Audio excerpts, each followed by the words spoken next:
ಕಂದು ಗೊರಳನ ತನಯ ತವ ಪದ ಕುಂದಿಸುತ್ತ ಈ ಕೃತಿಯ ಪೇಳುವೆನು.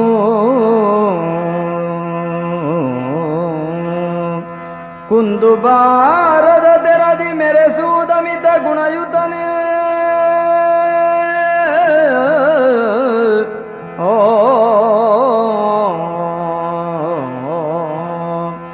ನಿಂದು ಕದಳಿ ಪಳ್ಳಿಯೊಳು ಮುದದಿಂದ ಭಕ್ತರ ಪೊರೆವ ಗಿರಿಜಾನಂದನನೆ ಪಾಲಿಸುವುದು. ನಿಂದು ಕದಳಿ ಪಳ್ಳಿಯೊಳು ಮುದದಿಂದ ಭಕ್ತರ ಪೊರೆವ ಗಿರಿಜಾನಂದನನೆ ಪಾಲಿಪುದು ನಿರ್ವಿಘ್ನತೆಯ ಅನವರತ.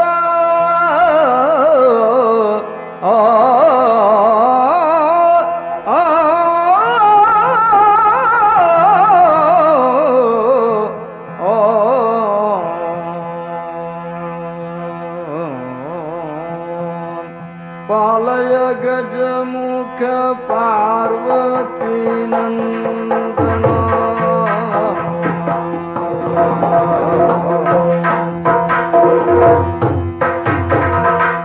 ಪಾಲಯ ಗಜಮುಖ ಪಾರ್ವತಿ ನಂದನ ಜಾಲವ ಮಾಡದೆ ಪಾಲಿಸು ನಮ್ಮನು. ಜಾಲವ ಮಾಡದೆ ಪಾಲಿಸು ನಮ್ಮನು. ಶಂಭು ಕುಮಾರ ಕುಂಬಿನಿಗೊಡೆಯ ಶಂಭು ಕುಮಾರ ಕುಂಬಿನಿಗೊಡೆಯ ನಂಬಿದ ನಿನ್ನನು ಬೆಂಬಿಡದೆ ಪುರ.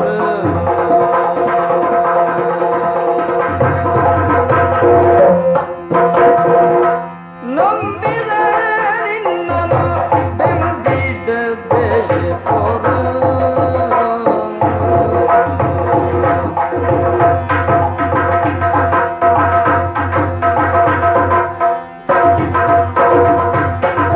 ಶಂಭು ಕುಮಾರ ಕುಂಬಿನಿಗೊಡೆಯ ನಂಬಿದ ನಿನ್ನನು ಬೆಂಬಿಡದೆ ಪುರ. ಪಾಲಯ ಗಜಮುಖ ಪಾರ್ವತಿ ನಂದನ ಜಾಲವ ಮಾಡದೆ ಪಾಲಿಸು ನಮ್ಮನು.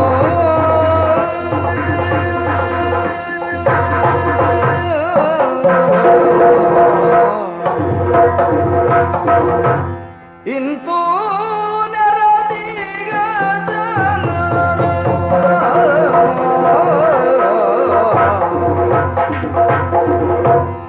ಇಂತೂ ನೆರೆದಿಹ ಜನರ ತಿಂತಿಣಿಯ ನೋಡಿ ಸುರಕಾಂತನೆಂದನು ಮನದಿ ಸಂತೋಷಗೊಳ್ಳುತ್ತ.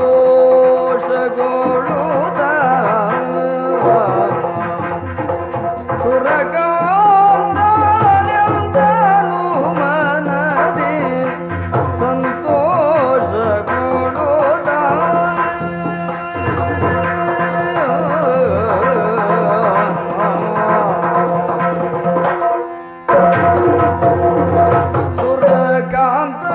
ಸುರಕಾಂತನೆಂದನು ಮನದಿ ಸಂತೋಷಗೊಳ್ಳುತ್ತ.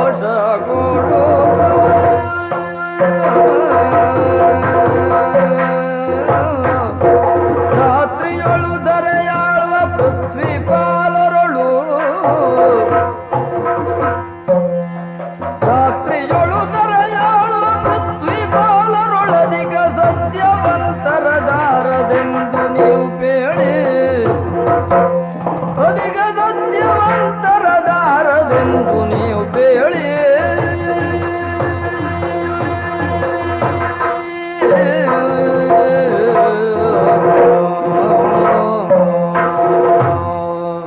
ಸುರಲೋಕ ಕಣ್ಣರಿಯುವಂತಹ ಮಹಾಸಭೆಯನ್ನು ಈ ಹೊತ್ತು ನಾನು ನೆರೆಹಿದ್ದೇನೆ. ಲೋಕದ ವಿದ್ಯಮಾನಗಳ ಬಗ್ಗೆ ಒಂದು ನಿರ್ಣಾಯಕವಾದಂತಹ ತೀರ್ಮಾನವನ್ನು ಕೈಗೊಳ್ಳುವುದಕ್ಕೆ ಅಧ್ಯಕ್ಷ ಸ್ಥಾನದಲ್ಲಿ ನಾನು ಇವತ್ತು ಅರ್ಹತೆಯನ್ನು ಪಡೆದಿದ್ದೇನೆ.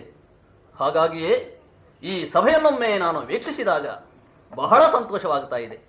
ನನ್ನ ಆಪ್ತರಾದಂತಹ ಸಪ್ತ ದಿಕ್ಪಾಲಕರು ಅಗ್ನಿ, ವಾಯು, ಯಮ, ಕುಬೇರ, ನಿರುತಿಯೇ ಮೊದಲಾದವರು. ಅದು ದೇವಸಭೆ. ಈ ಭಾಗದಲ್ಲಿ ನೋಡಬಾರದೆ? 3 ಲೋಕದಲ್ಲಿಯೂ ಕೀರ್ತಿಯನ್ನು ಪಡೆದಂತಹ ಮಹಾಮುನಿಗಳೆಲ್ಲ ಇದ್ದಾರೆ. ಬ್ರಹ್ಮರ್ಷಿ ವಸಿಷ್ಠ, ತಪೋನಿಧಿ ವಿಶ್ವಾಮಿತ್ರ, ದೇವರ್ಷಿ ನಾರದ, ಚವನ, ಗಾಲವ, ಭೃಗು, ಪರಾಶರ, ದೂರ್ವಾಸ, ಕಣ್ವ, ಭಾರದ್ವಾಜ, ಗೌತಮ ಇತ್ಯಾದಿ ಮಹಾಮುನಿಗಳು ಇದ್ದಾರೆ. ಹಾಗೆಯೇ ಸ್ವರ್ಗ, ಮರ್ತ್ಯ, ಪಾತಾಳಗಳ ಜನಪ್ರತಿನಿಧಿಗಳು ನೆರೆದಿದ್ದಾರೆ. ತುಂಬಿದ ಈ ಸಭೆಯಲ್ಲಿ ನನ್ನ ಕಣ್ಣಿಗೆ ಕಾಣಿಸುವಂಥದ್ದು ಈ ಇಬ್ಬರು ಮಾತ್ರ. ಒಡಲ ನಾವರಿಸಿದ ಅಂಗೋಪಾಂಗ ಸಂಕುಲದ ನಡುವೆ ನಯನದ್ವಯಗಳು ಹೇಗೋ, ಉರುವೆಯೊಳು ಪರ್ವೆ ಪಸರಿಸಿದ ನಾನಾ ನದಿಗಳ ಮಧ್ಯೆ ಸುರುಚಿರ ಗಂಗೆ ತುಂಗಭದ್ರೆಯರು ಹೇಗೋ, ಹಾಗೆ ಈ ವಸಿಷ್ಠ ವಿಶ್ವಾಮಿತ್ರರು ನನ್ನ ಕಣ್ಣಿಗೆ ಕಾಣುತ್ತಾ ಇದ್ದಾರೆ. ಅವರನ್ನೇ ಉದ್ದೇಶವಾಗಿಟ್ಟು ಎಲ್ಲಾ ಸಭೆಗೂ ಕೇಳುವ ಹಾಗೆ ಒಂದು ಪ್ರಶ್ನೆಯನ್ನು ಬಾಧಿಸುವಂತಹದ್ದು. ತಿಳಿಯದೇ ಕೇಳುವುದಲ್ಲ, ತಿಳಿದಿದ್ರೂ ನಾನು ತಿಳಿದದ್ದು ಕಡಿಮೆ ಎನ್ನುವುದರಿಂದ ಈ ಪ್ರಶ್ನೆಯನ್ನು ಈ ಸಭೆಯಲ್ಲಿ ಹಾಕಬೇಕು. ಗಣ್ಯ ಸಭಿಕರೇ, ಸುರಪಾರನಾದಂತಹ ನಾನು ಮಹತ್ವದ ಒಂದು ಪ್ರಶ್ನೆಯನ್ನು ನಿಮ್ಮಲ್ಲಿ ಕೇಳುವುದಕ್ಕಿದ್ದೇನೆ. ಬೇರೇನೂ ಅಲ್ಲ. ಈ ಪ್ರಪಂಚದಲ್ಲಿ ಭೂಮಂಡಲದ ಕಡೆಗೆ ಎಲ್ಲವೂ ನೋಡುತ್ತಾರೆ. ಯಾಕೆ? ಲೋಕದ ಎಲ್ಲ ಸತ್ಕ್ರಿಯೆಗಳು ನಡೆಯುವುದು ಅಲ್ಲಿ. ಹಾಗಾಗಿ ಈ ಭೂಮಂಡಲವನ್ನು ಆಳುವಂತಹ ನರಪತಿಗಳಲ್ಲಿ ಸತ್ಯ, ಧರ್ಮ, ನ್ಯಾಯ, ನೀತಿಗಳಿಂದ ಲೋಕದಲ್ಲಿ ಯಶಸ್ಸನ್ನು ಪಡೆದಂತಹ ಕೀರ್ತಿಶಾಲಿಗಳು ಯಾರು? ಅನೂಚಾನವಾಗಿ ಸತ್ಯವನ್ನು ಆಚರಿಸಿಕೊಂಡು ಬರತಕ್ಕಂಥವರು ಯಾರು? ಹಾಗೆ ಏಕವಚನ, ಏಕಪತ್ನಿ ಈ ರೀತಿಯದ್ದಾದಂತಹ ಶೀಲವನ್ನು ಸಂರಕ್ಷಣೆ ಮಾಡಿಕೊಂಡು ಬಂದವರು ಯಾರು? ಅಂತಹ ನೃಪರು ಮರ್ತ್ಯರಾಗಿದ್ದು ಮಹತ್ವಿಕೆಯನ್ನು ಪಡೆದಿದ್ದಾರಂತೆ ಇದ್ರೆ ಆ ವಿಷಯವನ್ನು ಕೇಳಬೇಕು ಎನ್ನುವಂತಹ ತುಡಿತ ನನ್ನ ಕಿವಿಗಳಿದೆ. ಹಾಗಾಗಿ ನೀವು ಹೇಳುವಂತಹ ನಿರ್ಣಾಯಕವಾದಂತಹ ಈ ಮಾತು ಪ್ರಪಂಚದಲ್ಲಿ ಉದ್ಘೋಷಿಸಲ್ಪಡುತ್ತದೆ. ಅವನೇ ಸತ್ಯವಂತ ಎನ್ನುವ ಹಾಗೆ ದಾನ ಧರ್ಮಾದಿಗಳಲ್ಲಿಯೂ ಕೂಡ ನ್ಯೂನತೆ ಅವನಲ್ಲಿ ಕಾಣಬಾರದು. ಅಂತಹ ಮಹಾತ್ಮ ಮಹಾಪುರುಷ ಯಾರಾದರೂ ಇದ್ರೆ ದಯವಿಟ್ಟು ತಿಳಿಸಿ, ದಯವಿಟ್ಟು ತಿಳಿಸಿ. ಸುರಬಾಲ ಕೇಳಯ್ಯ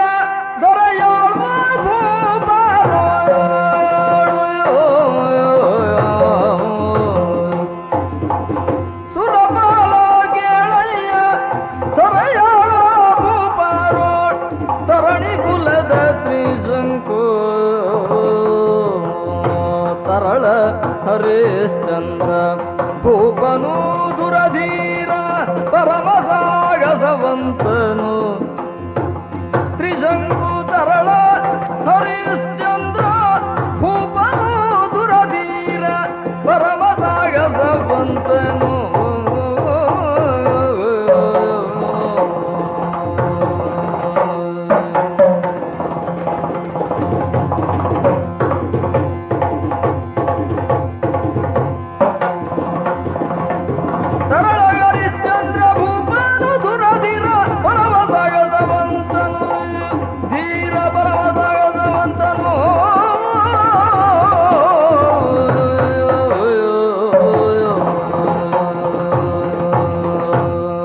ಶಚೀಪತೆ.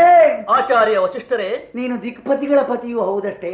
ಹಾ, ಹೆಂಡತಿಗೆ ಗಂಡನಾದ ಆ ನೆಲೆಯಲ್ಲಿ ಹೇಗೆ ನೀನು ಸಭೆಯನ್ನು ಉದ್ದೇಶಿಸಿ ಕುತೂಹಲದಿಂದ ಪ್ರಶ್ನೆಯನ್ನು ಕೇಳಲಿಲ್ಲವೆಂಬುದು ನನಗೂ ತಿಳಿಯಿತು. ಹೌದು. ಯಾವನೋ ಒಬ್ಬ ಕಾರಣವೇನಾದರೂ ಇರಲಿ, ಕೇಳ್ತಾನಾದರೆ ಅವನಿಗೆ ಉತ್ತರವನ್ನು ತಿಳಿದವನು ಹೇಳಬೇಕಾಗಿದೆ. ನಿಜ. ಯಾಕಂದ್ರೆ ತಿಳಿಸುವುದಕ್ಕೆಂದೇ ಒಬ್ಬ ತಿಳಿಯಬೇಕಾದುದು ತನಗೆ ಕರ್ತವ್ಯ ಎಂಬ ನಿರ್ಧಾರವನ್ನು ಮೊದಲೇ ಮಾಡಿಕೊಂಡಿರ್ತಾನೆ. ಹಾ, ವಸುಧಾ ವನಿತೆಗೆ ತಾನು ವಲ್ಲಭನೆಂದು ಹೆಮ್ಮೆಯಿಂದ ಹೇಳಿಕೊಳ್ಳುವವರು 100 ಮಂದಿ ಲೋಕದಲ್ಲಿ ಇರಬಹುದು. ಭೂಮಿಗೆ ನೀನೂ ಕೂಡ ಅಧಿಪತಿ. ಯಾಕಂದ್ರೆ ನಿನ್ನ ಅಧಿಕಾರದ ವರ್ತುಲೊಳಗೆ ಸೇರಿರದ ಲೋಕದ ವಿಷಯದಲ್ಲಿ ನೀನು ಒಂದು ಪ್ರಶ್ನೆಯನ್ನು ಕೇಳಿದ್ರೆ ಅಲ್ಲಿ ಉತ್ತರವನ್ನು ಕೊಡುವುದು ನಮಗೆ ಕರ್ತವ್ಯವಾಗುತ್ತಿತ್ತೋ ಇಲ್ಲವೋ? ಭೂಮಿಯೊಡನೆ ನಿನಗೆ ಸಂಬಂಧವಿದೆ. ಅಲ್ಲಿ ನಡೆಯುವಂತಹ ಯಾಗಾದಿಗಳಲ್ಲಿ ಆಹುತಿಯನ್ನು ಪಡೆದು ತೃಪ್ತಿಯನ್ನು ಹೊಂದುವುದಕ್ಕೆ ಅರ್ಹತೆಯನ್ನು ಹೊಂದಿದಂತಹ ಅಮರವರ್ಗದಲ್ಲಿ ನೀನು ಯಜಮಾನನ ಸ್ಥಾನದಲ್ಲಿದ್ದಿ. ಯಾವನು ಯಜ್ಞದಲ್ಲಿ ಪ್ರವೃತ್ತ ಅವನಿಗೆ ಯಜಮಾನನೆಂಬ ಹೆಸರು. ಹಾಗಾದ್ರೆ ಅನೇಕ ಯಾಗಗಳಲ್ಲಿ ನೀನು ಅಧೀ ದೇವತೆಯೂ ಹೌದು. ನಿನ್ನ ಕುತೂಹಲ ವ್ಯರ್ಥವಾಗುವುದಿಲ್ಲ. ನನ್ನ ಶಿಷ್ಯನುಂಡ ಹೆಮ್ಮೆಯಿಂದ ಅವನ ಹೆಸರನ್ನು ಹೇಳಿಕೊಳ್ಳುವಾಗ ನನಗೆ ನಾಲಿಗೆ 101 ಓಹ್. ತನ್ನ ಪೂರ್ವಸ್ಥಿತಿಯಲ್ಲಿ ಸತ್ಯವ್ರತನೆಂಬ ಹೆಸರನ್ನು ಪಡೆದವನಾಗಿದ್ದರು. ಮುಂದೆ 3 ಅಪರಾಧಗಳನ್ನು ಮಾಡಿ ತ್ರಿಶಂಕು ಎಂಬ ಹೆಸರಿನಿಂದಲೇ ಲೋಕದಿಂದ ಕರೆಯಲ್ಪಟ್ಟಂತಹ ಮಹಾರಾಜ ನಿನಗೆ ತಿಳಿದಿರಬೇಕು. ತ್ರಿಶಂಕು ವಿಷಯ ತಿಳಿದಿದೆ. ಅವನ ಆತ್ಮಜ ಈ ಹರಿಶ್ಚಂದ್ರ ಎಂಬ ಹೆಸರಿನವನು. ಓಹ್. ನನ್ನ ಶಿಷ್ಯ ಎಂಬ ಕಾರಣಕ್ಕಾಗಿ ಅಲ್ಲ, ನೀನು ಕೇಳಿದಷ್ಟೇ. ಕಾಯಿಕವಾಗಿ, ಮಾನಸಿಕವಾಗಿ, ವಾಚಿಕವಾಗಿಯೂ ಕೂಡ ಸತ್ಯದಲ್ಲಿ ನಿಷ್ಠೆಯನ್ನು ಹೊಂದಿದವನು ಒಬ್ಬನಿದ್ದಾನೆಯೇ? ಒಬ್ಬನೇ ಇದ್ದಾನೆ. ಸರಿಯಾದ ಉತ್ತರ ಇದು, ಹರಿಶ್ಚಂದ್ರ. ಓ, ಏನವನ ವಿಶೇಷ? ಅವನ ದೇಹದಲ್ಲಿ ಆಚಾರ ಪೃಷ್ಠತೆಯಿಂದ ಬರಬಹುದಾದಂತಹ ಯಾವ ದೋಷಗಳು ನನಗೆ ಕಂಡಿಲ್ಲ. ಅವನ ವಾಕ್ಯಗಳಲ್ಲಿ ಸ್ಖಲನಾದಿ ದೋಷಗಳೂ ಇಲ್ಲ. ಯಾಕಂದ್ರೆ ಅತ್ಯಂತ ಜಾಗೃತನಾಗಿ ಯಾವ ನುಡಿಯನ್ನಾದರೂ ಅವ ಆಡ್ತಾನೆ. ಅತಿ ಭಾಷಣದ ಅವಸರದಲ್ಲಿ ಅನೇಕರು ಅನೃತವಾದಿಗಳಾಗಿದ್ದಾರೆ, ನಿನಗೆ ಗೊತ್ತಿರಬೇಕಿದು. ಹಾಗಾಗಿ ಮಿತಿಯೊಳಗೆ ತನ್ನ ಮಾತುಗಳನ್ನಾಡಿ ಆ ವ್ಯವಹಾರವನ್ನು ಮುಗಿಸಿ ಸತ್ಯ ಎಂಬ ಕರ್ತವ್ಯ ಮಾರ್ಗದಲ್ಲಿ ಅವನು ಎಂದೂ ಚ್ಯುತನಾಗಲೇ ಇಲ್ಲ ಇದುವರೆಗೆ. ಹರಿಶ್ಚಂದ್ರ ಹರಿಶ್ಚಂದ್ರ. ಹಾಗೆ ವಾಚಿಕವಾಗಿಯೂ ಮಾನಸಿಕವಾಗಿಯೂ ಹೌದು. ಯಾಕಂದ್ರೆ ಸತ್ಯದ ವ್ಯಾಪ್ತಿ ತ್ರಿಕರಣಗಳಲ್ಲಿ ಇದೆ. ಬೃಹಸ್ಪತಿಯ ಶಿಷ್ಯನಾದಂತ ನಿನಗದು ತಿಳಿದಿದೆ. ಹಾಗಾಗಿ ನಾಲಿಗೆಯಿಂದ ಒಬ್ಬನು ಸತ್ಯದ ಶುದ್ಧಿಯನ್ನು ಉಳಿಸಿಕೊಂಡನಾದರೂ ಕಾಯಿಕವಾಗಿ ಅವನ ಆಚಾರ ಪೃಷ್ಠತೆಯನ್ನು ಪಡೆದಿದ್ದಾನಾದ್ರೆ ಆ ಸತ್ಯ ಏನಾಗುತ್ತದೆ ಅಲ್ಲಿ? ಅದು ಭ್ರಷ್ಟವಾಗಿಯೇ ಕಾಣುತ್ತದೆ. ಹೌದು ಸ್ವಾಮಿ. ವಾಚಿಕವಾಗಿ ಒಬ್ಬನು ಸತ್ಯ ಸಂಧನೆಯೇ ಆಗಿದ್ರೂ ಕೂಡ ಮಾನಸಿಕವಾಗಿ ಅಸತ್ಯದ ಕಲ್ಪನೆಯನ್ನೇ ಯಾವಾಗಲೂ ಮಾಡಿಕೊಳ್ತಾನಾದ್ರೆ ಅವನನ್ನೂ ಸತ್ಯನಿಷ್ಠನೆಂದು ಹೇಳಲಾಗದು. ಹೀಗೆ ತ್ರಿಕರಣಗಳಲ್ಲಿಯೂ ತನಗೆ ಸತ್ಯದಲ್ಲಿರುವಂತಹ ನಿಷ್ಠೆಯನ್ನು ಉಳಿಸಿಕೊಂಡವನಾದ್ದರಿಂದ ನೀನು ಹೇಳುವ ಲೋಕಾಚಾರ ಏನಿದೆ? ಧರ್ಮಪತ್ನಿ ಬಳಿಯಲ್ಲಿರುತ್ತಾ ಮತ್ತೊಬ್ಬಳ ಕಡೆಗೆ ಕಾಮದಿಂದ ಕಲುಷಿತವಾದಂತಹ ಕಣ್ಣುಗಳನ್ನು ಹೊರಳಿಸುವವನಲ್ಲ. ಇದೆಲ್ಲ ಬೇಡ ನಮಗೆ. ಅವನ ಆಚಾರ ಕ್ರಮದ ವಿವರಣೆ ಒಂದೇ ಮಾತನ್ನು ಸ್ಪಷ್ಟವಾಗಿ ಹೇಳಿಬಿಡ್ತೇನೆ. ವರ್ಣನೆಯಲ್ಲಿ ವೈಖರಿ ಇರ್ತದೆ, ವಿವರಣೆಯಲ್ಲಿ ಸತ್ಯವು ಪ್ರತಿಪಾದಿತವಾಗುತ್ತದೆ. ಹರಿಶ್ಚಂದ್ರನ ಬಗೆಗೆ ನಾನು ಹೀಗೆ ಹೇಳಿದಂತಹ ಮಾತು ವರ್ಣನೆ ಎಂದು ತಪ್ಪಾಗಿ ನೀನು ತಿಳಿಯಬೇಡ, ವಿವರಣೆ ಮಾತ್ರ ಇದು. ಭೂಮಂಡಲಕ್ಕೇಕೆ ಅತ್ಯಂತ ಸಮೀಪವರ್ತಿ ಸ್ವರ್ಗಕ್ಕೆ ಭೂಮಿ, 3 ಲೋಕಗಳಲ್ಲಿ ಭೂಮಿ ಸಾಧನಾ ಕ್ಷೇತ್ರವೆನಿಸಿದೆ.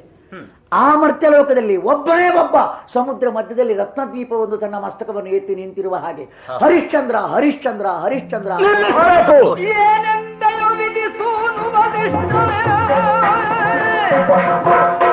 ಏನೆಂದೆಯು ವಿಧಿಸೂನುವದಿಷ್ಟಲೇ, ಚೋಳಿಯುಳು ಹರಿಶ್ಚಂದ್ರ, ಚೋಳಿಯುಳು ಹರಿಶ್ಚಂದ್ರ, ಕೋವಿದ ಸತ್ಯಾಧೀನೇನುತ್ತ ಬಹುಮಾನಿಸಿ ನುಡಿದೆಯಲಯೇ.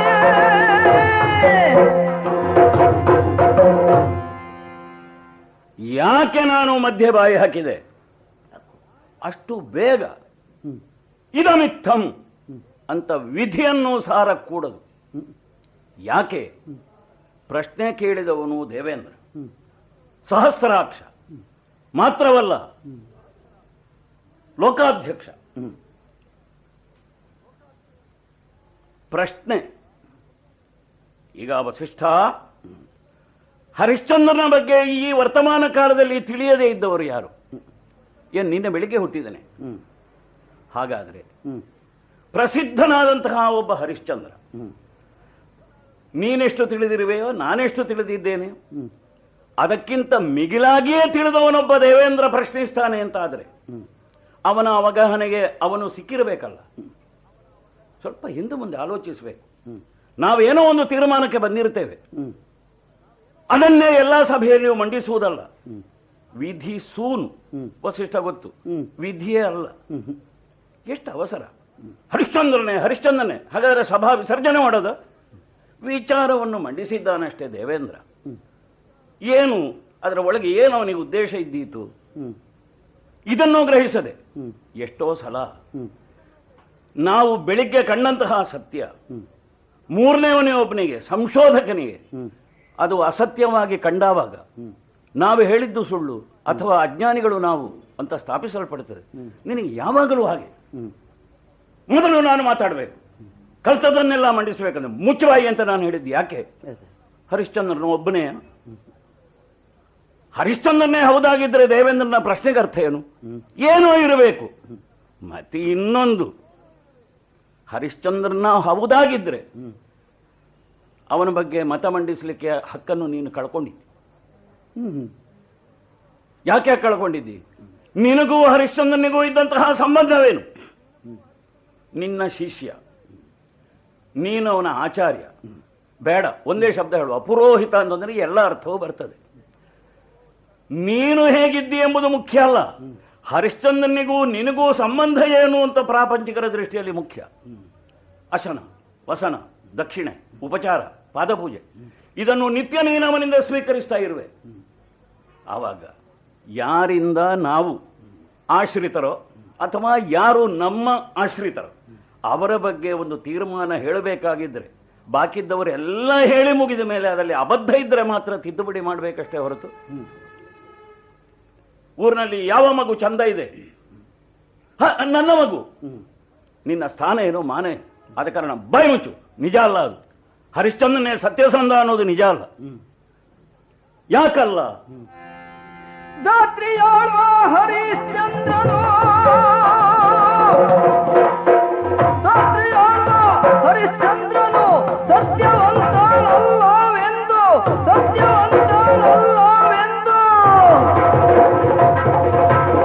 ವ್ಯಕ್ತಮಗುಳ ಬೇಡ ವಿಶ್ವಾಮಿತ್ರ ಮುನಿರಾಯ.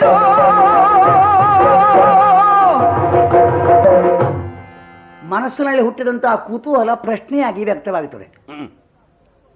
ಹರಿಶ್ಚಂದ್ರನ ಬಗ್ಗೆ ಅವನ ವಂಶ ವಿಸ್ತಾರವೇನು, ಅವನ ಆಚಾರ ಶುದ್ಧತೆ ಏನು ಎಂಬುದು ತಿಳಿದಿರಬಹುದು ಲೋಕದಲ್ಲಿ ಎಲ್ಲರಿಗೂ. ಸತ್ಯವನ್ನೇ ಕುರಿತು ಸತ್ಯನಿಷ್ಠನು ಯಾರು ಹೀಗೆ ದೇವೇಂದ್ರ ಕೇಳಿದಾಗ ತಿಳಿದಿರುವುದನ್ನು ತಿಳಿಸಿಕೊಡಬೇಕಾದಂತಹ ಧರ್ಮ ತಿಳಿದವನಿಗೆ ಇದೆ. ಮತವನ್ನು ಮಂಡಿಸು. ಹೌದು, 3 ಸಲ ಹರಿಶ್ಚಂದ್ರನೇ ಆದೀತು. ಏನು ನಿರ್ಣಾಯಕ ನೀನು? ನಿರ್ಣಾಯಕ ಇಲ್ಲಿ ದೇವೇಂದ್ರ. ಅವನನ್ನೇ ಉದ್ದೇಶಿಸಿ ಮಾತಾಡದೆ ನೇರವಾಗಿ ವಸಿಷ್ಠ ವಿಧಿಸುವನು ತಡೆ ಅಂತ ನೀನು ಹೇಳಿದೆ ಅಂದ್ರೆ ನನಗೂ ಅರ್ಥವಾಗುತ್ತದೆ. ನಾನು ಏನನ್ನು ಹೇಳಿದ್ರು ಅದಕ್ಕೆ ವಿರೋಧವಾಗಿ ಒಂದು ಮಾತನ್ನಾಡಬೇಕೆಂಬ ಛಲವು ನಿನ್ನಲ್ಲಿದ್ದ. ಹಾಗಾದ್ರೆ ನೀವೇನು ಮಂಡಿಸಿದ್ರು ಅದನ್ನು ಪ್ರಪಂಚ ಒಪ್ಪಬೇಕು ಎಂಬ ಹಠ ನಿನಗುಂಟ. ನೀನು ಹಾಗೆ ನಡುವೆ ಮಾತಾಡಿದೆ ಆದ್ರೆ ಬೊಗಳುವುದು ಅಂತ ಹೇಳಬೇಕಾಗುತ್ತದೆ ಇದಕ್ಕೆ. ಅದೀಗ ನನಗೊಬ್ಬನಿಗೆ ಅಂತಲ್ಲ, ಯಾರು ಹಾಗೆ ಪ್ರವೇಶಿಸ್ತಾರೆ ಅವರಿಗೆಲ್ಲರಿಗೂ ಅದನ್ನು ಸಂಬಂಧಿಸಬಹುದು. ನೀನು ಬ್ಯಾಡದಿದ್ದದ್ದೆಲ್ಲ ಮಾತಾಡಬೇಡ. ಈಗ ಸತ್ಯವಂತ ಹರಿಶ್ಚಂದ್ರ ಅಂತ ನಾನು ಹೇಳಿರುವುದರಲ್ಲಿ ಅಸತ್ಯತೆ ಏನಾದರೂ ಇದ್ರೆ ತೋರಿಸಿಕೊಡಬೇಕಾದ್ದು ನಿನಗೆ ಕರ್ತವ್ಯ. ನಾಲಿಗೆಯ ಚಪಲತೆಗೆ ಯಾಕೆ ಹೇಳಿದೆ ನೀನು ಅಂತ ಕೇಳಿದರೆ ಹಾಗಾದ್ರೆ ಮಾತನಾಡುವುದಕ್ಕೆ ಅಧಿಕಾರ ಯಾರಿಗೆ? ಯಾವನೋ ಒಬ್ಬನನ್ನು ಉದ್ದೇಶಿಸಿ ದೇವೇಂದ್ರ ಕೇಳಿದ್ರೆ ಆ ಮಾತಿಗೆ ಉತ್ತರ ಕೊಡುವುದು ಅವನಿಗೆ ಮಾತ್ರ ಕರ್ತವ್ಯವಾಗುತ್ತಿತ್ತು. ಸಭೆಯನ್ನು ಉದ್ದೇಶಿಸಿ ಅವನು ಕೇಳುವಾಗ ಯಾರಲ್ಲಿ ವಚನ ಶಕ್ತಿ ಇದೆ ಅವನಿಗೆ ಹೇಳುವುದಕ್ಕೆ ಅಧಿಕಾರ ಸಿದ್ಧಿಯೇ ಇದೆ. ಏ ವಸಿಷ್ಠ, ನಾನು ಈ 2 ಬಗೆಯ ಜೀವನದಲ್ಲಿಯೂ ಪಳಗಿದವ. ನೀನು ಒಂದೇ ಜೀವನದಲ್ಲಿ ಬೆಳೆದು ಬಂದವ. ನೀನು ಶುದ್ಧ ಪುರೋಹಿತ. ಆದೀತು. ದೇವೇಂದ್ರ ಎಲ್ಲವೂ ಹೌದು. ಆದ ಕಾರಣ ಅವ ಪ್ರಶ್ನೆ ಮಾಡ್ತಾನೆ ಏನು, ಯಾವನು? ಅದಕ್ಕೆ ನಾನು ಹೇಳಿದ್ದು ಸ್ಥೂಲ ರೀತಿಯಿಂದ ನೋಡಿದರೆ ನಿನಗೆ ಗೊತ್ತಿದ್ದ ಹರಿಶ್ಚಂದ್ರ ದೇವೇಂದ್ರನಿಗೂ ತಿಳಿಯದಿದ್ದವನೇನು ಅಲ್ಲವಲ್ಲ. ಆದ ಕಾರಣ ಒಂದು ಸಭೆಯಲ್ಲಿ ನನ್ನ ಆಕ್ಷೇಪ ಯಾವುದು? ನಿನ್ನ ತೀರ್ಮಾನದ ಮೇಲೆ ನೀನು ಹೇಳು. ಸಭೆಯಲ್ಲಿ ಎಲ್ಲವರಿಗೂ ಹೇಳೋದಕ್ಕೆ ನಾನು ತಡೆದದ್ದು ಯಾಕೆ? ಅಷ್ಟು ಬೇಗ ತೀರ್ಮಾನ ಕೊಡಬೇಡ. ಹೆಚ್ಚಿನ ನಿಮಗೆ ವೈದಿಕರಿಗೆ ಲೋಕದ ಶಿಷ್ಟಾಚಾರ, ರಾಜಸಭೆಯ ಶಿಷ್ಟಾಚಾರ, ಒಂದು ಗೃಹಸ್ಥರ ಸಭೆಯ ಶಿಷ್ಟಾಚಾರ ತಿಳಿದಿರುವುದಿಲ್ಲ. ನಿಮ್ಮ ಮೈಲಿಗೆ ನಾನು ಒಬ್ಬ ಬ್ರಾಹ್ಮಣ ಆದದ್ದರಿಂದ ಅಷ್ಟು ಬೇಗ ಈ ಸಭೆಯಲ್ಲಿ ವಸಿಷ್ಠ ಏನೋ ಮಾತಾಡಿದ್ರಂತ ಆಗಬಾರದು ಅಂತ ಮತ್ತೆ ಸಿಟ್ಟು ಬರೋದು ನನಗೆ ಸ್ವಾಭಾವಿಕ. ಆ ವಿಷಯದ ಮೇಲೆ ಅಷ್ಟೇ ಹೊರತು ವ್ಯಕ್ತಿಯ ಮೇಲೆ ಅಲ್ಲ. ಆದ ಕಾರಣ ಬಗಳು ಗೈಗಳು ಅಂಥದ್ದೆಲ್ಲ ಬೇಡ. ವಿಚಾರಕ್ಕೆ ಬರುವ ಹರಿಶ್ಚಂದ್ರ ಸತ್ಯಸಂಧ ನನ್ನ ಮನಸ್ಸಿನಲ್ಲಿ ನಾನು ಎಂದೋ ಮಾಡಿಕೊಂಡ ತೀರ್ಪು ಇದು. ಆದ್ರಿಂದಲೇ ಸ್ಪಷ್ಟವಾಗಿ ಹೇಳಿದ್ದು. ಆ ಬಗೆಗೆ ಯೋಚಿಸಬೇಕಾಗಿ ಇಲ್ಲ. ನಾನು ಹೇಳಿದ್ದನ್ನು ನೀನು ಒಪ್ಪಿಕೋ. ಅದು ಎಲ್ಲವರಿಗೂ ಗೊತ್ತಿದ್ದದ್ದು. ಎಲ್ಲರಿಗೂ ಗೊತ್ತಿದ್ದಂತಹ ಒಂದು ವಸ್ತುವನ್ನು ಎಲ್ಲರಷ್ಟೂ ತಿಳಿದಂತಹ ಒಬ್ಬ ವಿದ್ವಾಂಸ ಇದೇನು ಅಂತ ಒಂದು ಸಭೆಯಲ್ಲಿ ಕೇಳ್ತಾನೆ ಅಂತಾದ್ರೆ ಅದೇನು ಅಂತ ಈಗಲೇ ಎಲ್ಲರಿಗೂ ಗೊತ್ತುಂಟು ಅಂತ ಉತ್ತರ ಅಲ್ಲ. ಅವ ಏನು ಉದ್ದೇಶಿಸಿದ್ದಾನೆ, ಅದರೊಳಗೆ ಏನಿಟ್ಟಿದ್ದಾನೆ. ಹಾಗೆ ಹರಿಶ್ಚಂದ್ರ ದೇವೇಂದ್ರನಿಗೂ ಅವನ ಕತೆ ಬಹಳ ವಿಸ್ತಾರ ಇಲ್ಲ. ನಿನಗೆ ನನಗೆ ಗೊತ್ತಿದ್ದದಕ್ಕಿಂತ ಹೆಚ್ಚಿಗೆ ಇಲ್ಲ. ತ್ರಿಶಂಕು, ನೀನು ಹೇಳಿದಿ ತ್ರಿಶಂಕು. ಹೌದು, ತ್ರಿಶಂಕುವಿನ ಮಗ. ನಿನ್ನ ದೃಷ್ಟಿಯಲ್ಲಿ ತ್ರಿಶಂಕುವಿನ ಮಗ ಉತ್ತಮನಾಗೋದಕ್ಕೆ ಸಾಧ್ಯ ಇದೆಯಾ? ಇಲ್ವಲ್ಲ. ತ್ರಿಶಂಕು ನಿನಗೇನು? ನಿನ್ನಿಂದ ಶಪಿಸಲ್ಪಟ್ಟವ, ನಿನ್ನಿಂದ ಚಾಂಡಾಲತ್ವವನ್ನು ಆರೋಪಿಸಲ್ಪಟ್ಟವ. ತ್ರಿಶಂಕುವಿನ ಬಗ್ಗೆ ಏನಾದರೂ ಹೇಳಬೇಕಿದ್ರೆ ನಾನು ನಿನ್ನಿಂದ ತಿರಸ್ಕರಿಸಲ್ಪಟ್ಟವ. ನನ್ನ ತಪಸ್ಸಿನ ಪುಣ್ಯವನ್ನು ಧಾರೆ ಎರೆದು ತ್ರಿಶಂಕುವಿಗೆ ಸ್ಥಾನ ಮಾಡಿಕೊಟ್ಟವ ನಾನು. ನನಗೆ ಅವನಲ್ಲಿ ಇಲ್ಲದೆ ಇದ್ದಂತಹ ಕಳಕಳಿ ಈಗ ಹರಿಶ್ಚಂದ್ರನ ಬಗ್ಗೆ ಹೊಗಳುವಾಗ ತ್ರಿಶಂಕುವಿನ ಮಗ, ಅದು ಹೇಳಲಿಕ್ಕೆ ನಿನಗೆ ಅಧಿಕಾರ ಇಲ್ಲ. ಆಮೇಲೆ ಹರಿಶ್ಚಂದ್ರ ಏನು? ನಿನ್ನ ಶಿಷ್ಯ. ಸಂತಾನಕ್ಕೆ ಬೇಕಾಗಿ ಹುಟ್ಟಿದ ಪುತ್ರನನ್ನು ವರುಣನಿಗೆ ಅರ್ಪಿಸ್ತೇನೆ ಹೇಳಿದವ. ಹೌದಾ? ಹೌದು. ನೀನಲ್ಲಿ ಗುರು ಅಲ್ವ? ಎಷ್ಟು ಸಲ ತಪ್ಪಿಸಿದ ಹರಿಶ್ಚಂದ್ರ? ಇವತ್ತು ನಾಳೆ ಕೊಟ್ಟನು. ಕೊನೆಗೆ ಅವನಿಗೆ ಏನು ಬಂತು? ಜಲೋದರ. ಪ್ರಾಯಶ್ಚಿತ್ತ ಏನು? ಪ್ರಾಯಶ್ಚಿತ್ತ ಏನಿಲ್ಲ. ಕೊನೆಗೆ ಅಷ್ಟೇ ಅರ್ಹತೆ ಉಳ್ಳಂತಹ ಒಬ್ಬನನ್ನು ಬದಲಾಗಿ ಬಲಿ ಕೊಟ್ರೆ ನಿನ್ನ ಮಗನನ್ನು ಬದುಕಿಸಬಹುದು. ಆವಾಗ ಒಬ್ಬ ಬ್ರಾಹ್ಮಣ ಪುತ್ರನನ್ನು ತಂದದ್ದು ಯಜ್ಞ ಪಶುವೆ. ಮಹಾಬ್ರಾಹ್ಮಣ ನೀನು, ವೈದಿಕರು ನೀವೆಲ್ಲ. ಸ್ವಜಾತಿಯ ಒಬ್ಬ ಹುಡುಗನನ್ನು ನರಬಲಿಯಾಗಿ ಅರ್ಪಿಸ್ತಾನೆ ಪ್ರಭು. ಆಕ್ಷೇಪಿಸಿದೀಯ? ಇಲ್ಲ. ನಿನಗೆ ಪೌರೋಹಿತ್ಯ, ದಕ್ಷಿಣ, ಯಾರ್ಯಾರ ಮಕ್ಕಳು ಹೇಗೆ ಸತ್ರೆ, ಹರಿಶ್ಚಂದ್ರನ ಶ್ರೀಮಂತಿಕೆಯ ದುರುಪಯೋಗ ಮಾಡಿ ಅಜೀಗರ್ತನ ದಾರಿದ್ರ್ಯವನ್ನು ತನಗೆ ಉಪಕಾರವಾಗಿ ಆ ಮಗನನ್ನು ತಂದವಾಗ ನನಗೆ ಏನೇನೂ ಸಂಬಂಧ ಇಲ್ಲ. ನಿನ್ನ ಹರಿಶ್ಚಂದ್ರನಿಗೆ ಜಲೋದರ ರೋಗ ಬಂದ್ರೇನು, ನನಗೆ ಅಗ್ನಿಮಾಂದ್ಯ ಬಂದ್ರೆ ನಾನು ಪ್ರವೇಶಿಸಿದ ಯೂಪಸ್ತಂಭದಿಂದ ಆ ಶುನಶ್ರವನನ್ನು ಬಿಡಿಸಿ ಮತ್ತೆ ಕೇಳಿದ್ದು, ಯಾರವ? ವರುಣ ಬರಲಿ, ಬೇಕೋ ಅವನಿಗೆ ನರಬಲಿ. ಆ ಹರಿಶ್ಚಂದ್ರ ಅಲ್ವಾ? ಈಗ ಅದನ್ನು ತಿದ್ದುವುದಕ್ಕೆ ಸಾಧ್ಯವ? ಪರ್ಯಾಯದಿಂದ ನೀನು ಸಮೇತ ತ್ರಿಶಂಕು ದೊಡ್ಡವನ ಆಗುವುದಕ್ಕೆ, ಹರಿಶ್ಚಂದ್ರನು ರೋಗ ನಿವೃತ್ತಿಯಾಗಿ ಒಳ್ಳೆಯವನು ಅಂತ ಊರಿನಲ್ಲಿ ಹೆಸರು ಕೇಳೋದಕ್ಕೆ ನಿಮಗೆ ಹೃದಯ ಇದ್ದರೆ ಕೃತಜ್ಞತೆ ನನಗೆ ಸಲ್ಲಿಸುವೆ. ಒಳ್ಳೆಯದು.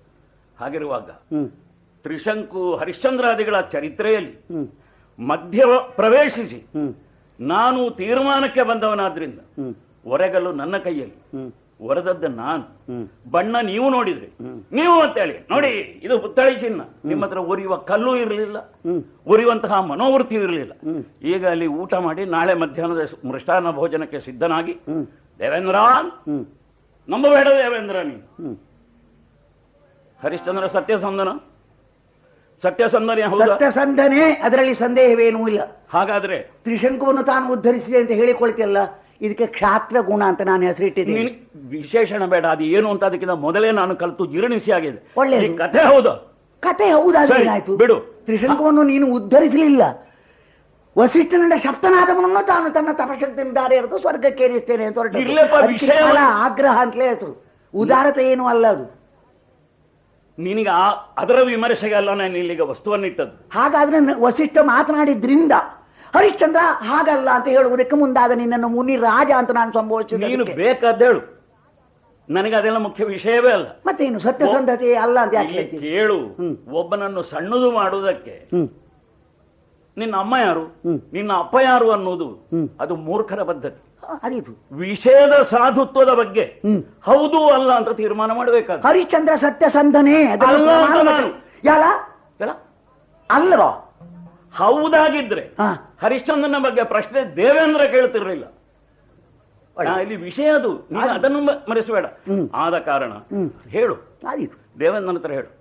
ನೀನು ಅಲ್ಲವೆಂದು ಹೇಳಿದ್ರೆ ನನ್ನಲ್ಲಿ ಈಗ ರಜೋಗುಣ ಈಗ ಉದ್ಭವಿಸ್ತದೆ ಮನಸ್ಸಿನಲ್ಲಿ. ನಿನ್ನಲ್ಲಿ ಏನೆಲ್ಲ ಗುಣ ಉಂಟೋ ನಿನ್ನದೇ ಆಗಿರ್ಲಿ, ಅದು ನಿನ್ನ ಕುಟುಂಬದವರಿಗೆ, ನಿನ್ನ ಹೆಂಡತಿ ಮಕ್ಕಳಿಗೆ, ಊರಿಗೆ, ನನಗೆ ಸಂಬಂಧಪಟ್ಟ. ಹರಿಶ್ಚಂದ್ರನ ನಾಲಿಗೆಯಿಂದ ಒಂದು ನುಡಿಯನ್ನು ನೀನು ಸುಳ್ಳಾಗಿ ಹೊರಡಿಸಿದೀಯ, ಆದರೆ ಅದು ನನ್ನ ಪ್ರತಿಜ್ಞೆ. ಈಗ ಅಲ್ಲಿರುವ ವಿಶ್ವಾಸ ಎಷ್ಟು ಎಂಬುದಕ್ಕೆ ಇದು ಆಧಾರ, ಈ ಪ್ರತಿಜ್ಞೆ. ಹಾಗಾಗಿ ನನ್ನ ಯಾವತ್ತು ಮಂಡನೆ ಉಂಟು, ಹೌದು, ಉಪಕ್ರಮ ಉಂಟು, ಹೌದು, ಅದಕ್ಕೊಂದು ಉಪಸಂಹಾರಕ್ಕೆ ನೀನು ಬಂದಾಗ ಇತ್ಯರ್ಥ ಮಾಡುವ ಆದೀತು. ಈಗ ಹರಿಶ್ಚಂದ್ರನ ಆಡಿದ ಮಾತನ್ನು ಸತ್ಯ ಭ್ರಷ್ಟವಾಗಿ ಇಸುವುದಕ್ಕೆ ಬಿಡುತ್ತಾನಾದ್ರೆ ಆಗ ನನ್ನ ಪ್ರತಿಜ್ಞೆ ಕೇಳು. ಏನುಂಟು ಅದು ಹರಿಶ್ಚಂದ್ರನು ಹರಿಶ್ಚಂದ್ರನು ನೀನೀಗ ಒರೆದಂತೆ ಇರಲು ನಾನು, ನೀನೀಗ ಒರೆದಂತೆ ಇರಲು ನಾನು ಶಿರದಿ ಸುದೆಯನ್ನು ಧರಿಸುತ್ತ ದಕ್ಷಿಣಕ್ಕೆ ತೆರಳುವೆನು, ಕೇಳು ಮತ್ತ.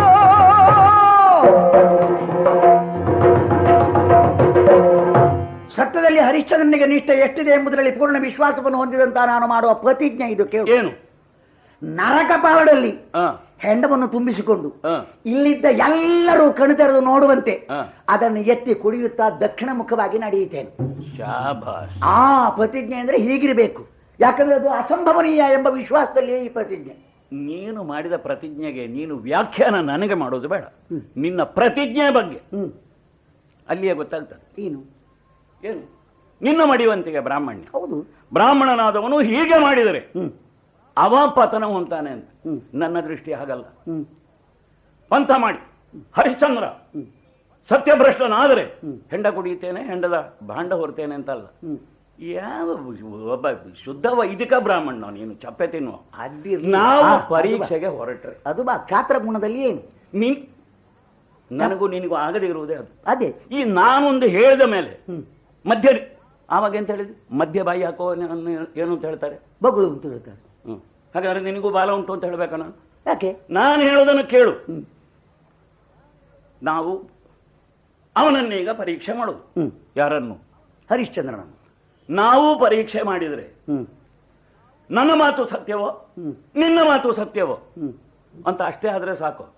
ನಾವು ಪರೀಕ್ಷೆಗೆ ಯಾವನನ್ನು ತೆಕ್ಕೊಳ್ತೇವೋ ಹ್ಮ್ ಅವ ಈ ಮಧ್ಯದಲ್ಲಿ ಸಿಕ್ಕಿ ಶ್ರಮ ವಹಿಸಿದ್ರೆ ಹ್ಮ್ ಅವನಿಗಾಗುವ ನಷ್ಟಕ್ಕೇನು ದಾರಿ ಅಲ್ಲಲ್ಲ. ಹ್ಮ್ ಅಥವಾ ಅವನಿಗೇನಾದರೂ ಲಾಭ ಆಗಬೇಡ. ಹ್ಮ್ ಈಗ ಹರಿಶ್ಚಂದ್ರ ಹ್ಮ್ ಇಲ್ಲಿ ಕಕ್ಷಿಯೂ ಅಲ್ಲ ಪ್ರತಿಕಕ್ಷಿಯೂ ಅಲ್ಲ. ಹ್ಮ್ ನಾವು ಆರಿಸಿಕೊಂಡದ್ದು ಹ್ಮ್ ಪ್ರತಿಜ್ಞೆ ಮಾಡ್ತೀರಿ. ನಿಮಗೆಲ್ಲ ಅಷ್ಟೇ ಎಷ್ಟು ಒಳಗೆ ಬಂತು ಅಂತ ಲೆಕ್ಕ. ಹ್ಮ್ ನನ್ನ ಪ್ರತಿಜ್ಞೆ ಹಾ, ಯಾಕೆ ಬಾ. ನಾನು ರಾಜನಾಗಿ ಇದ್ದದ್ದು ಅದೇ ನಾನು ಹೇಳಿದ್ದು. ಪ್ರಪಂಚದ ಜ್ಞಾನ ನನಗೆ. ಹ್ಮ್ 2 ಪುಟವನ್ನು ಓದಿದ್ದೇನೆ. ಹ್ಮ್ ಪಾಪ ಹ್ಮ್ ಹರಿಶ್ಚಂದ್ರ ಏನು ನನಗೂ ದ್ವೇಷಿ ಅಲ್ಲ. ಹ್ಮ್ ನನಗೂ ಅವನಲ್ಲಿ ಅನುಕಂಪ ಉಂಟು, ಕನಿಕರ ಉಂಟು. ಹ್ಮ್ ಇಲ್ಲದಿದ್ದರೆ ನಾನು ಮೊದಲು ಹೇಳಿದನಲ್ಲ, ನನಗೆ ಯಾಕೆ ಅವನ ಜಲೋದರ ರೋಗ ನಿವೃತ್ತಿ ಮಾಡೋ ಕೆಲಸ, ನನಗೆ ಯಾಕೆ ಅವನ ಅಪ್ಪನನ್ನು ಮೇಲಕ್ಕೇರಿಸುವ ಕೆಲಸ. ವಿಶ್ವಾಮಿತ್ರ ನಾನು ಹ್ಮ್ ಎಲ್ಲವರ ಬಗ್ಗು ಹ್ಮ್ ಹರಿಶ್ಚಂದ್ರನಿಗೆ ಲಾಭ ಆಗಬೇಕು. ನಾನು ಆ ವಿಷಯದಲ್ಲಿ ಪರೀಕ್ಷೆ ಮಾಡ್ತೇನೆ. ಹ್ಮ್ ಈ ಸತ್ಯ ಎಂಬ ಒಂದು ಸಣ್ಣ ಶಬ್ದಕ್ಕೆ ಹ್ಮ್ ಅರ್ಥ ಬಹಳ ಇದೆ ಅಂತ ನಿನಗೂ ಗೊತ್ತಲ್ಲ. ಹ್ಮ್ ಅದು ಎಲ್ಲಿಂದ ತೊಡಗುತ್ತದೆ? ನಡೆಯಿಂದ, ನುಡಿಯಿಂದ, ಶ್ವಾಸ ಉಚ್ಛ್ವಾಸ. ಹೌದಾ? ಸಾರ್ವತ್ರಿಕವಾಗಿ ಈ ಹಾಗೆ ಸತ್ಯ ಯಥಾಸಾಧ್ಯ ಯಥಾಶಕ್ತಿ ಎಲ್ಲರೂ ಸತ್ಯ ಅಂದ್ರೆ ಕಟುಕನೂ ಕೂಡ ಪ್ರಾಣಿಯನ್ನು ಕೊಲ್ಲುವಾಗ ಸತ್ಯಸಂಧನೆ ಆಗಿರ್ತಾನೆ. ಅದಲ್ಲ. ಆದ ಕಾರಣ ಇನ್ನೊಮ್ಮೆ ನೆನಪಿಸ್ತೇನೆ, ಪ್ರಶ್ನೆ ಲೋಕಾಧ್ಯಕ್ಷನಾದಂತಹ ಸುಧರ್ಮ ಸಭೆಯ ಅಧ್ಯಕ್ಷ ದೇವೇಂದ್ರನು ನಾನಾ ವಿಧದಿಂದ ಪರೀಕ್ಷೆ ಮಾಡ್ತೇನೆ. ಅವ ಸತ್ಯಸಂಧನೆ ಆಗಿ ಉಳಿದ ನಾನು ಆರ್ಜಿಸಿದಂತಹ ತಪಸ್ಸಿನ ಸುಕೃತ ಇದೆಯಲ್ಲ, ಎಷ್ಟೋ 1000 ವರ್ಷದ್ದು, ಅದನ್ನು ಅವನಿಗೆ ಉಡುಗೊರೆಯಾಗಿ ಸಮರ್ಪಿಸ್ತೇನೆ. ಇಲ್ಲದಿದ್ರೆ ನಿನ್ನಾಗೆ ನನ್ನ ಪ್ರತಿಜ್ಞೆ ನಡೆಯಲಿಲ್ಲ, ನಾನು ನಾಳೆ ಹೆಂಡದ ಅಂಗಡಿ ಇಡ್ತೇನೆ ಮತ್ತು ಊರು ಹಾಳು ಮಾಡೋದಕ್ಕೆ. ಆದ ಕಾರಣ ಪ್ರತಿಜ್ಞೆ ಮಾಡ್ಲಿಕ್ಕೂ ಗೊತ್ತಿಲ್ಲ, ಬರೇ ಬಟ್ಟ ಅಂತಂದ್ರೆ ಆದೀತಯ್ಯ. ಇದು ಪ್ರತಿಜ್ಞೆ. ಆದ್ರೆ ಒಂದಿದೆ ದೇವೇಂದ್ರ, ಪ್ರತಿಜ್ಞಾಬದ್ಧರಾಗಿದ್ದೇವೆ. ಹೌದು ಸ್ವಾಮಿ. ಒಂದು ಶರ್ತ ಇದೆ ಇಲ್ಲಿ. ಯಾವ ಕಾರಣಕ್ಕಾಗಿ ಆದರೂ ಈ ವಸಿಷ್ಠ ಈ ವರದಿಯನ್ನು ಹರಿಶ್ಚಂದ್ರನಿಗೆ ಮುಟ್ಟಿಸಲಾಗದು. ಇದು ನಿನ್ನಲ್ಲಿ ನನಗೆ ಕೇಳಿಕೆ. ಮಹರ್ಷಿಗಳೇ, ವಿಷಯ ನಿಮಗೆ ತಿಳಿದಿರಬೇಕು. ನಾನು ಅದೇ ಉಪಪ್ರತಿಜ್ಞಾ ಅಂತದಕ್ಕೆ ಹೆಸರು. ತನ್ನ ಪರೀಕ್ಷೆಯಲ್ಲಿ ಇಲ್ಲಿ ಅವಧಿ ಮುಗಿಯಿತು ಅಂತ ವಿಶ್ವಾಮಿತ್ರ ಹೇಳುವವರೆಗೆ ನಾನು ಅರಮನೆಯನ್ನೇ ಹೋಗುವುದಿಲ್ಲ. ಹರಿಶ್ಚಂದ್ರನನ್ನು ನೋಡಿದ್ರಲ್ವ ಮತ್ತೆ ಮಾತಾಡಬೇಕಾಗುತ್ತದೆ. ಇಲ್ಲ ದೇವೇಂದ್ರ ಮಹರ್ಷಿ, ದೇವತೆಗಳು ನಿಜವಾಗಿಯೂ ಸಾಕ್ಷಿಗಳು ಲೋಕಕ್ಕೆ. ಹೌದು. ನೀನು ಸಾಕ್ಷಿಯಾಗಿರು. ಇನ್ನು ವಸಿಷ್ಠ ವಿಶ್ವಾಮಿತ್ರರೊಳಗೆ ಸ್ಪರ್ಧೆ ಇಲ್ಲ, ಮುಖಾಮುಖಿ ಇಲ್ಲ. ಸರಿ. ವೈಯಕ್ತಿಕವಾಗಿ ನನಗೆ ವಸಿಷ್ಠರಲ್ಲಿಯೂ ಇಲ್ಲ, ವಸಿಷ್ಠರಿಗೆ ನನ್ನಲ್ಲಿಯೂ ಇಲ್ಲ. ಇದು ಪಂಥ. ಆದರೆ ಒಂದು ಏನು? ದೇವತೆಗಳಿಂದ ನನಗೆ ಸಹಾಯ ಬೇಕು. ಹೇಳಿ. ಯಮ ಮತ್ತು ಅಗ್ನಿ ನಾನು ಬಯಸಿದರೆ ನನ್ನ ಈ ಪರೀಕ್ಷೆಯಲ್ಲಿ ನನ್ನ ಜೊತೆಗೂಡುವುದಕ್ಕೆ ಅವರನ್ನು ನೀನು ಕಳುಹಿಸಿಕೊಡಬೇಕು. ಹರಿಶ್ಚಂದ್ರನ ಸತ್ಯಸಂಧತೆಯನ್ನು ಲೋಕಕ್ಕೆ ತೋರಿಸಿಕೊಡುವಲ್ಲಿ ದೇವತೆಗಳಾದಂತಹ ನಮ್ಮ ಸಹಾಯ ಬೇಕಿದ್ರೆ ಯಾವತ್ತೂ ಅದಿದೆ. ಸಹಾಯ ಯಾಕೆ ಬೇಕು? ಉತ್ತರಿಸಬೇಕಾದ್ದು ಸ್ವರ್ಗಲೋಕದಲ್ಲಿ, ಊರಿನಲ್ಲೆಲ್ಲ. ಹೌದು ಸ್ವಾಮಿ. ಹರಿಶ್ಚಂದ್ರ ಹೇಗಿದ್ದಾನೆ ಅಂತ ಊರು ಒಪ್ಪಿಯಾಗೇ ಇದೆ. ನಿನ್ನ ಪ್ರಶ್ನೆಗೆ ಉತ್ತರ ಬೇಕು. ಹೌದು, ಇದು ನನ್ನ ಉದ್ದೇಶ. ಆದಿ. ಹಾಗಾದ್ರೆ ಹೋಗಿ ಬರ್ತೇನೆ. ಹೋಗಿ ಬನ್ನಿ.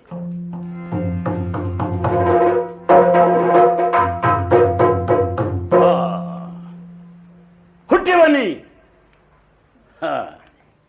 ಮಕ್ಕಳೇ, ಗುರುಗಳೇ, ನಾನು ಸೃಷ್ಟಿಸಿದ್ದು ನನ್ನ ಮಕ್ಕಳು, ನನ್ನ ಶಿಷ್ಯರು, ನನ್ನ ನೆರಳು ಎಲ್ಲವೂ ನೀವೇ.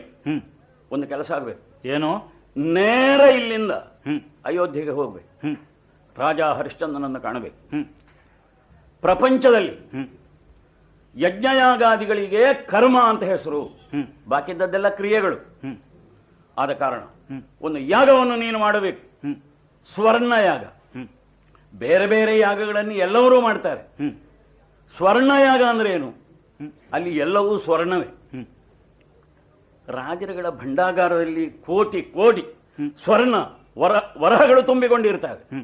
ಇದು ಹೊರಗೆ ಬರಬೇಕಿದ್ರೆ ಅಷ್ಟು ಬ್ರಾಹ್ಮಣರಿಗೆ, ಇಷ್ಟು ಮೊದಲೇ ಶ್ರೀಮಂತರಾದವರಿಗಲ್ಲ, ಯಾರು ಬರ್ತಾರೆ ಬಂದವರಿಗೆ ಕೋರಿದಷ್ಟು ಸ್ವರ್ಣವನ್ನು ಎಣಿಕೆ ಮಾಡದೆ ಕೊಡುವಂತಹದ್ದು ಒಂದು ಯಾಗ.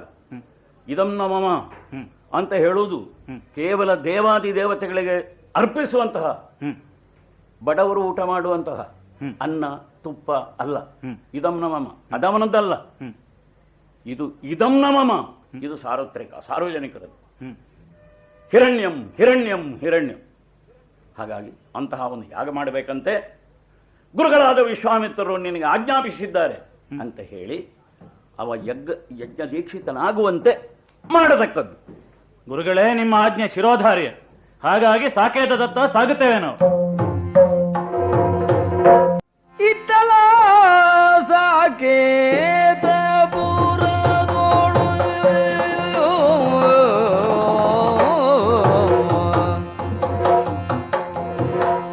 ಇತ್ತಲ ಸಾಕೇತ ಪುರದೋಳು ಪೃಥ್ವಿಪಾಲ ತ್ರಿಶಂಕುಜಾತನು ಪೃಥ್ವಿಪಾಲ ತ್ರಿಶಂಕುಜಾತನು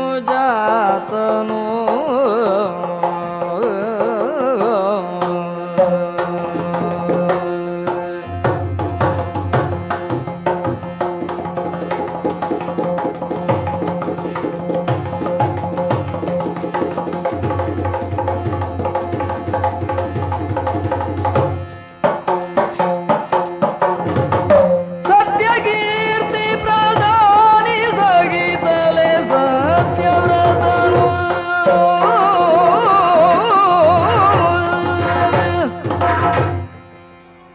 ಅಯೋಧ್ಯೆ ಮಹಾಸಭೆ ತುಂಬಿದೆ. ರಾಜ್ಯಕ್ಕೆ ಸಂಬಂಧಿಸಿದ 1000 ಸಂಗತಿಗಳ ವಿವೇಚನೆಗೆ ಇಲ್ಲಿ ಅವಕಾಶವೇ ಇಲ್ಲ. ಯಾಕೆ ಅಂದರೆ ನಮ್ಮದು ಸೂರ್ಯವಂಶದ ಪವಿತ್ರವಾದ ಪರಂಪರೆ. ಈ ಮನೆತನದಲ್ಲಿ ಆಗಿ ಹೋದಂತಹ ಒಬ್ಬೊಬ್ಬ ಚಕ್ರವರ್ತಿಯೂ ಸಹ ಪ್ರಜಾರಂಜನೆಯನ್ನೇ ಪ್ರಧಾನ ಕರ್ತವ್ಯವೆಂದು ತಿಳಿದು ವ್ಯವಹರಿಸಿದ್ದುಂಟು. ನಮ್ಮಪ್ಪನ ಕಾಲದಲ್ಲಿ ರಾಜ್ಯವನ್ನು ನನಗೆ ಒಪ್ಪಿಸಿಕೊಟ್ಟು ಹೋಗುವಾಗ ನಾನಿನ್ನೂ ಎಳೆಯವನಾಗಿದ್ದೆ. ಅವರಿಗೆ ಸಶರೀರ ಸ್ವರ್ಗಕ್ಕೆ ಹೋಗುವಂಥ ಆಸೆ ಏನಿತ್ತು ಅದನ್ನು ಕೇಳಿದ ನಾನು ದಿಗಿಲಿಗೆ ಒಳಗಾಗಿದ್ದೆ. ಈ ಎಳೆಯ ಪ್ರಾಯದಲ್ಲಿ ಇಷ್ಟು ದೊಡ್ಡ ಹೊಣೆಗಾರಿಕೆಯನ್ನು ಹೇಗೆ ನಿರ್ವಹಿಸಬಲ್ಲೆ, ಈ ಮನೆತನದ ಕೀರ್ತಿಯನ್ನು ಹೇಗೆ ಎತ್ತಿ ಹಿಡಿಯಬಲ್ಲೆ, ಇದು ನನ್ನ ಯೋಚನೆಯಾಗಿತ್ತು, ನನ್ನ ಚಿಂತೆಯಾಗಿತ್ತು. ಆದರೆ ನಮ್ಮ ತಂದೆಯವರು ನಿರ್ಧಾರ ಬದಲಿಸಲಿಲ್ಲ. ಈ ಪ್ರಪಂಚದಲ್ಲಿ ಸತ್ತ ಮೇಲೆ ಸ್ವರ್ಗಕ್ಕೆ ಹೋಗುವುದು ಅನ್ನೋ ಮಾತು ಏನಿದೆಯೋ ಆ ಮಾತು ನನಗೆ ಪಥ್ಯ ಅಲ್ಲ. ನಾನು ಹೀಗೇ ಮೇಲಕ್ಕೆ ಏರಬೇಕು, ಇದಕ್ಕಾಗಿ ನನ್ನ ಪ್ರಯತ್ನ. ನಾನು ಹಿಂದೆ ಬಂದರೆ ಬಂದೆ ಮಗನೇ, ಬರದೇ ಇದ್ದರೆ ಚಂದದಿಂದ ರಾಜ್ಯವಾಳಿ ನಿಮ್ಮಪ್ಪನ ಕೀರ್ತಿಯನ್ನು ಎತ್ತಿ ಹಿಡಿ ಎಂಬ ಮಾತನ್ನು ಹೇಳಿದರು. ಬಹಳ ದಿನಗಳ ಹಿಂದಣ ಮಾತು. ಅಂದಿನಿಂದ ಇಂದಿನವರೆಗೆ ನನ್ನ ಆಡಳಿತದಲ್ಲಿ ಸತ್ಯಕ್ಕೆ, ಧರ್ಮಕ್ಕೆ, ನ್ಯಾಯಕ್ಕೆ ಚ್ಯುತಿ ಇಲ್ಲದೆ ಇದ್ದಂತಹ ರೀತಿ ಪ್ರಜಾರಂಜನೆಯನ್ನು ಮಾಡ್ತಾ ಬಂದಿದ್ದೇನೆ. ಆದ್ದರಿಂದ ನನ್ನ ವ್ಯವಹಾರದಲ್ಲಿ ನನಗೆ ಸಮಾಧಾನ ಇದೆ. ಪೂಜ್ಯರಾದ ವಶಿಷ್ಠರು ನಮ್ಮಪ್ಪನ ವಿರುದ್ಧವಾಗಿ ಸಿಟ್ಟುಗೊಂಡಂತಹ ಒಂದು ಕಾಲ ಕಥೆ ಏನಿತ್ತು ಅದು ಈಗ ಇಲ್ಲ. ಈಗ ಅವರ ಅನುಗ್ರಹ ಇದೆ ನನ್ನ ಮೇಲೆ.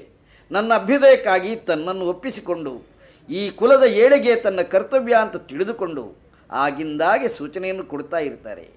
ಇತ್ತೀಚೆ ಕೆಲವು ದಿನಗಳಿಂದ ಅವರ ಸಂದರ್ಶನ ಆಗಿಲ್ಲ ಅಂತಿದ್ರು. ನನಗವರ ಮಾರ್ಗದರ್ಶನದಲ್ಲಿ ಮುಂದುವರಿಯುವಂತಹ ಬಯಕೆ ಇದೆ, ಆ ಆಸೆ ಇದೆ. ಅದರಂತೆ ನಡೆಯುತ್ತಾ ಇದ್ದೇನೆ. ಈ ದಿನ ಸಭೆಯನ್ನು ಸೇರಿಸಿದಾಗ ಎಲ್ಲರೂ ಬಂದು ವಂದಿಸಿ ಮುಂದೇನು ಅಂತ ಕೇಳ್ತಾ ಇದ್ದಾಗ ರಾಜ್ಯಕ್ಕೆ ಸಂಬಂಧಿಸಿದ ವಿಷಯದ ವಿವೇಚನೆಯನ್ನು ಮಾಡೋಣ ಅಂತ ಯೋಚಿಸುವಲ್ಲಿ ಮಂತ್ರಿಯಿಂದ ಸೂಚನೆ ಬರ್ತಾ ಇದೆ. ದೂರದ ವನಪ್ರದೇಶದಿಂದ ಬ್ರಾಹ್ಮಣರ್ಯಾರೋ ನನ್ನ ಸಂದರ್ಶನಕ್ಕಾಗಿ ಬಂದಿದ್ದಾರೆ.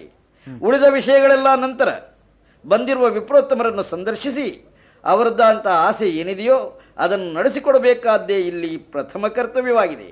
ಆದ್ದರಿಂದ ಆ ಕಡೆಗೆ ಗಮನ ಹರಿಸೋಣ. ಯಾರಲ್ಲಿ ಆ ಪೂಜ್ಯರನ್ನು ಸಮ್ಮಾನಪೂರ್ವಕ ಒಳಗೆ ಕರೆತನ್ನಿ.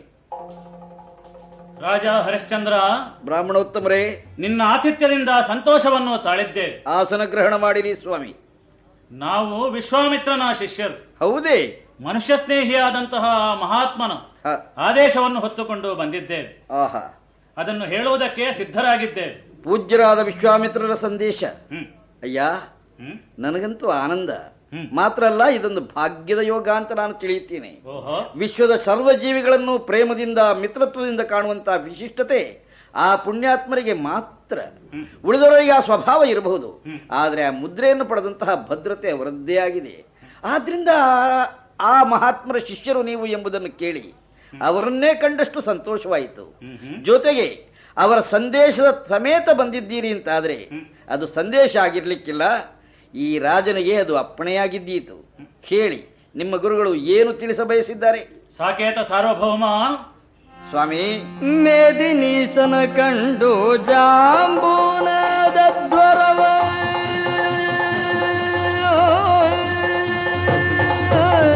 ಮೇದಿನೀಶನ ಕಂಡು ಜಾಂಬೂನದ ದ್ವರ ಮೋದದಿ ಮಾಡಿಸೆಂದರುಗೆ ಜಾಂಬೂನದ ದ್ವರ ಮೋದದಿ ಮಾಡಿಸೆಂದರುಗೆ ಭೇದವನರಿಯದೆ ನಡೆಸುವೆ ನೆನೆ ಕೇಳ್ದು ಅಯೋಧ್ಯ ಕೈದಿಗೆ ಬಂದರವರು. ರಾಜ ಹರಿಶ್ಚಂದ್ರ, ಪೂಜ್ಯರೇ, ನೀನು ಕೀರ್ತಿವಂತನಾಗಬೇಕೆಂಬುದು ಅವರ ಬಯಕೆ. ಆಹಾ, ಅದಕ್ಕಾಗಿ ಬಹುಸುವರ್ಣ ಯಾಗವನ್ನು ಮಾಡಬೇಕು, ಅದು ನಿನ್ನಿಂದಲೇ ಆಗಬೇಕು ಅಂತ ಅವರು ಬಯಸಿದ್ದಾರೆ. ಆ ಕಾರಣದಿಂದಲೇ ನಮ್ಮನ್ನಿಲ್ಲಿಗೆ ಕಳುಹಿಸಿದ್ದಾರೆ. ಯಾಗವನ್ನು ನಾವು ನಡೆಸಿಕೊಡುತ್ತೇವೆ. ಕೊನೆಗೆ ಪೂರ್ಣಾಹುತಿಯ ಕಾಲಕ್ಕೆ ಮಹಾತ್ಮರೇ ಬರ್ತಾರೆ, ಅದನ್ನು ಮುಗಿಸ್ತಾರೆ. ಸ್ವಾಮಿ, ಎಂತಹ ಭಾಗ್ಯ, ಎಂತಹ ಸಂದರ್ಭ! ಭಂಡಾರದಲ್ಲಿ ತುಂಬಿ ಬಿದ್ದಿರುವಂತಹ ಬಂಗಾರದ ರಾಶಿ ಏನಿದೆಯೋ ಅದನ್ನು ಕಂಡಷ್ಟು ದಿನ ನಾನು ಯೋಚಿಸ್ತಾ ಇದ್ದೆ, ಇದರ ಸದುಪಯೋಗ ಹೇಗೆ ಮಾಡೋಣ ಅಂತ. ಪ್ರಜೆಗಳಿಗೆ ಯಾವ ದಂಡನೆಯನ್ನು ಕೊಡದೆ, ಯಾವ ರೀತಿಯಲ್ಲಿ ತೊಂದರೆಯನ್ನು ಉಂಟು ಮಾಡದೆ, ಅವರಲ್ಲಿದ್ದಂತಹ ವಿತ್ತದ ರೂಪ ಏನಿದೆಯೋ ಅದನ್ನು ತೆರಿಗೆಯಾಗಿ ನಾನು ಪಡೆದಾಗ ಸಂಗ್ರಹ ಆದಂತಹ ಇಷ್ಟು ಧನ ಇನ್ನೆಷ್ಟು ಕಾಲ ಹೀಗೆ ಇರಬೇಕು, ಇದು ಆಗೊಮ್ಮೆ ಈಗೊಮ್ಮೆ ನನ್ನಲ್ಲಿ ಯೋಚನೆಯಾಗಿ ಬರ್ತಿತ್ತು. ಈಗಂತೂ ಸ್ಪಷ್ಟವಾಯಿತು, ಮಹಾತ್ಮರಿಗೆ ಅದು ಗೊತ್ತಿರಬೇಕು. ನನ್ನ ಸಂಗ್ರಹ ಏನಿದೆಯೋ ಅದರ ಸದ್ವಿನಿಯೋಗ ಆಗಬೇಕು, ಈ ಸಂಕಲ್ಪ ಅವರ ಮನಸ್ಸಿನಲ್ಲಿ ಮೂಡಿರಬೇಕು. ನನ್ನನ್ನು ಉಪಯೋಗಿಸಿಕೊಂಡು ನನ್ನ ಸಂಗ್ರಹದಲ್ಲಿರುವಂತಹ ಯಾವತ್ತೂ ಸುವರ್ಣವನ್ನು ಎಲ್ಲರಿಗೂ ವಿನಿಯೋಗಿಸುವಂತಹ ಕೆಲಸಕ್ಕೆ ಅವರು ಆದೇಶ ನೀಡುತ್ತಾರೆ.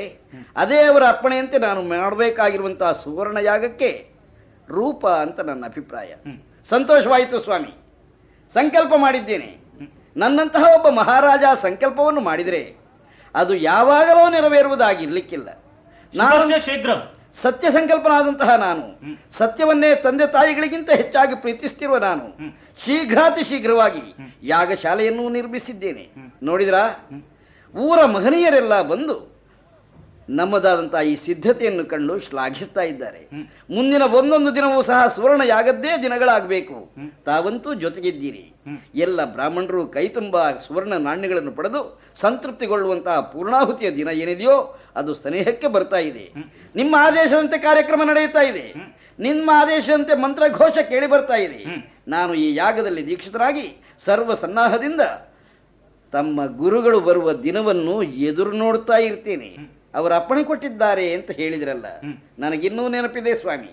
ಪೂರ್ಣಾಹುತಿಯ ವೇಳೆಗೆ ಅವರು ಬಂದರೆ ನನ್ನ ಶ್ರಮ ಸಾರ್ಥಕವಾಗ್ತದೆ, ನನ್ನ ಯಾಗ ಕ್ರಮ ಪೂರ್ಣ ಫಲವನ್ನು ಪಡೆದ ಹಾಗಾಗ್ತದೆ. ಅವರನ್ನು ನಿರೀಕ್ಷೆ ಮಾಡ್ತಾ ಇರ್ತೇನೆ. ಅವರು ಬರಬೇಕು, ದಯೆ ತೋರಬೇಕು. ನನ್ನ ತಲೆಯ ಮೇಲೆ ಕೈಯಿಟ್ಟು ನನ್ನ ಆಜ್ಞೆಯಂತೆ ನಡೆದಿಲ್ಲ ರಾಜ, ನಿನ್ನ ಸತ್ಯವಾಕ್ಯಕ್ಕೆ, ನಿನ್ನ ಸತ್ಯ ಸಂಕಲ್ಪಕ್ಕೆ ಸಂತೃಪ್ತನಾಗಿದ್ದೇನೆ ಎಂಬ ಮಾತನ್ನು ಹೇಳಬೇಕು. ಕಾಯೋಣ. ಬಂದಾರಲ್ಲ, ಬಂದೇ ಬರ್ತಾರೆ ಅವರು. ಓಂ ಸ್ವಸ್ತಿ. ಧನ್ಯನಾದ ಸ್ವಾಮಿ. ಕನ್ನಡಿಗ ರಾಷ್ಟ್ರದ ಮಂದಿಯನ್ನು ಕೊಂಡೊಯ್ದು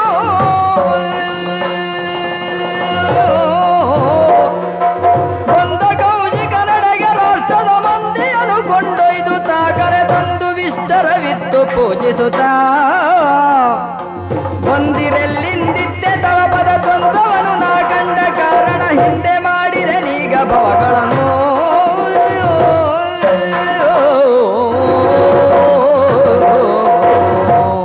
ರಾಜ ಹರಿಶ್ಚಂದ್ರ, ಪೂಜ್ಯರೇ, ನನ್ನ ಕಣ್ಣುಗಳು ಪಾವನವಾದವು.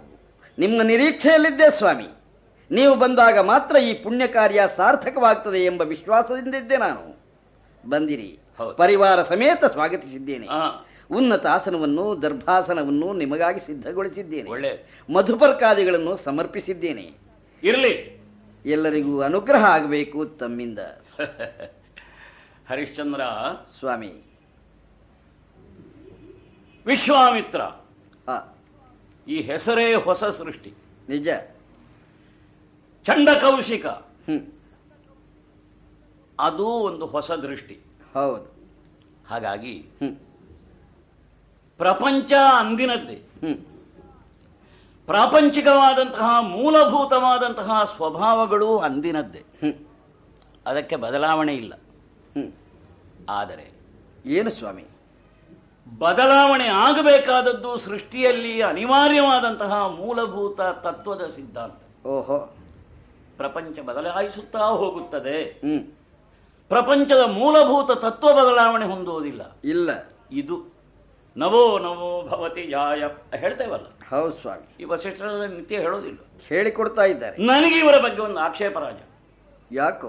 ಮಂತ್ರಕ್ಕಾಗಿ ಮಂತ್ರ ಅಂತ ಉಚ್ಚರಿಸ್ತಾರೆ ಅಷ್ಟೇ ಹೊರತು ಹ್ಮ್ ಇವರ ದುಡಿಮೆ ಇಲ್ಲ.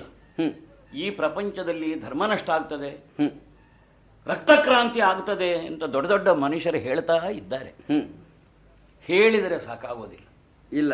ನಾವು ಹೇಳುವುದರಲ್ಲಿ ನಮಗೆ 100ಕ್ಕೆ 100 ವಿಶ್ವಾಸ ಬೇಕು. ಹ್ಮ್ ಅಲ್ಲ, ಹೇಳುವ ತತ್ವಕ್ಕೆ ನಾವು ನಮ್ಮನ್ನು ಸಮರ್ಪಿಸಿಕೊಳ್ಳಬೇಕು. ಆಹಾ. ನಾನು ಆ ದೃಷ್ಟಿಯ. ಹ್ಮ್ ಹಾಗಾಗಿ ಈ ಪ್ರಪಂಚದಲ್ಲಿ ಹ್ಮ್ ಯಾರೂ ಶ್ರೇಷ್ಠರಲ್ಲ ಅಂತ ನನ್ನ ಮನಸ್ಸಾಕ್ಷಿ. ಆಹಾ. ಪ್ರತಿಯೊಬ್ಬರಲ್ಲಿಯೂ ದೋಷ ಉಂಟು ಅನ್ನೋದು ನನ್ನ ದೃಷ್ಟಿ. ಹ್ಮ್ ಆದರೆ ಕೆಲವರಿಗೆ ಆಗೋದಿಲ್ಲ. ಹ್ಮ್ ಪ್ರತಿಯೊಬ್ಬರಲ್ಲಿಯೂ ದೋಷವನ್ನೇ ಕಾಣ್ತಾನೆ. ಹ್ಮ್ ರೋಗಿ ಹಾಗೆ ಹೇಳಿಯ, ಹ್ಮ್ ವೈದ್ಯ ಹ್ಮ್ ಅದನ್ನು ಒಪ್ಪಲಿಕ್ಕಿಲ್ಲ. ಹ್ಮ್ ವೈದ್ಯ ಇರುವುದೇ ಪ್ರತಿಯೊಂದು ದೇಹದಲ್ಲಿ ಏನೇನು ದೋಷ ಇದೆ ಅಂತ ನೋಡುವುದಕ್ಕೆ. ಹ್ಮ್ ನೋಡಿದರೆ ಸಾಲದು, ಹ್ಮ್ ನೋಡಿ ಅವನನ್ನು ಹೀಯಾಳಿಸುವುದಕ್ಕೆ ಅದನ್ನು ವಿನಿಯೋಗಿಸಬಾರದು. ಹ್ಮ್ ರೋಗ ನಿವೃತ್ತಿ ಏನು ಹ್ಮ್ ಎಂಬುದನ್ನು ನೀವು ಮಾಡಬೇಕು. ಹ್ಮ್ ಇದು ನನ್ನ ವೃತ್ತಿ, ನನ್ನ ಪ್ರವೃತ್ತಿ.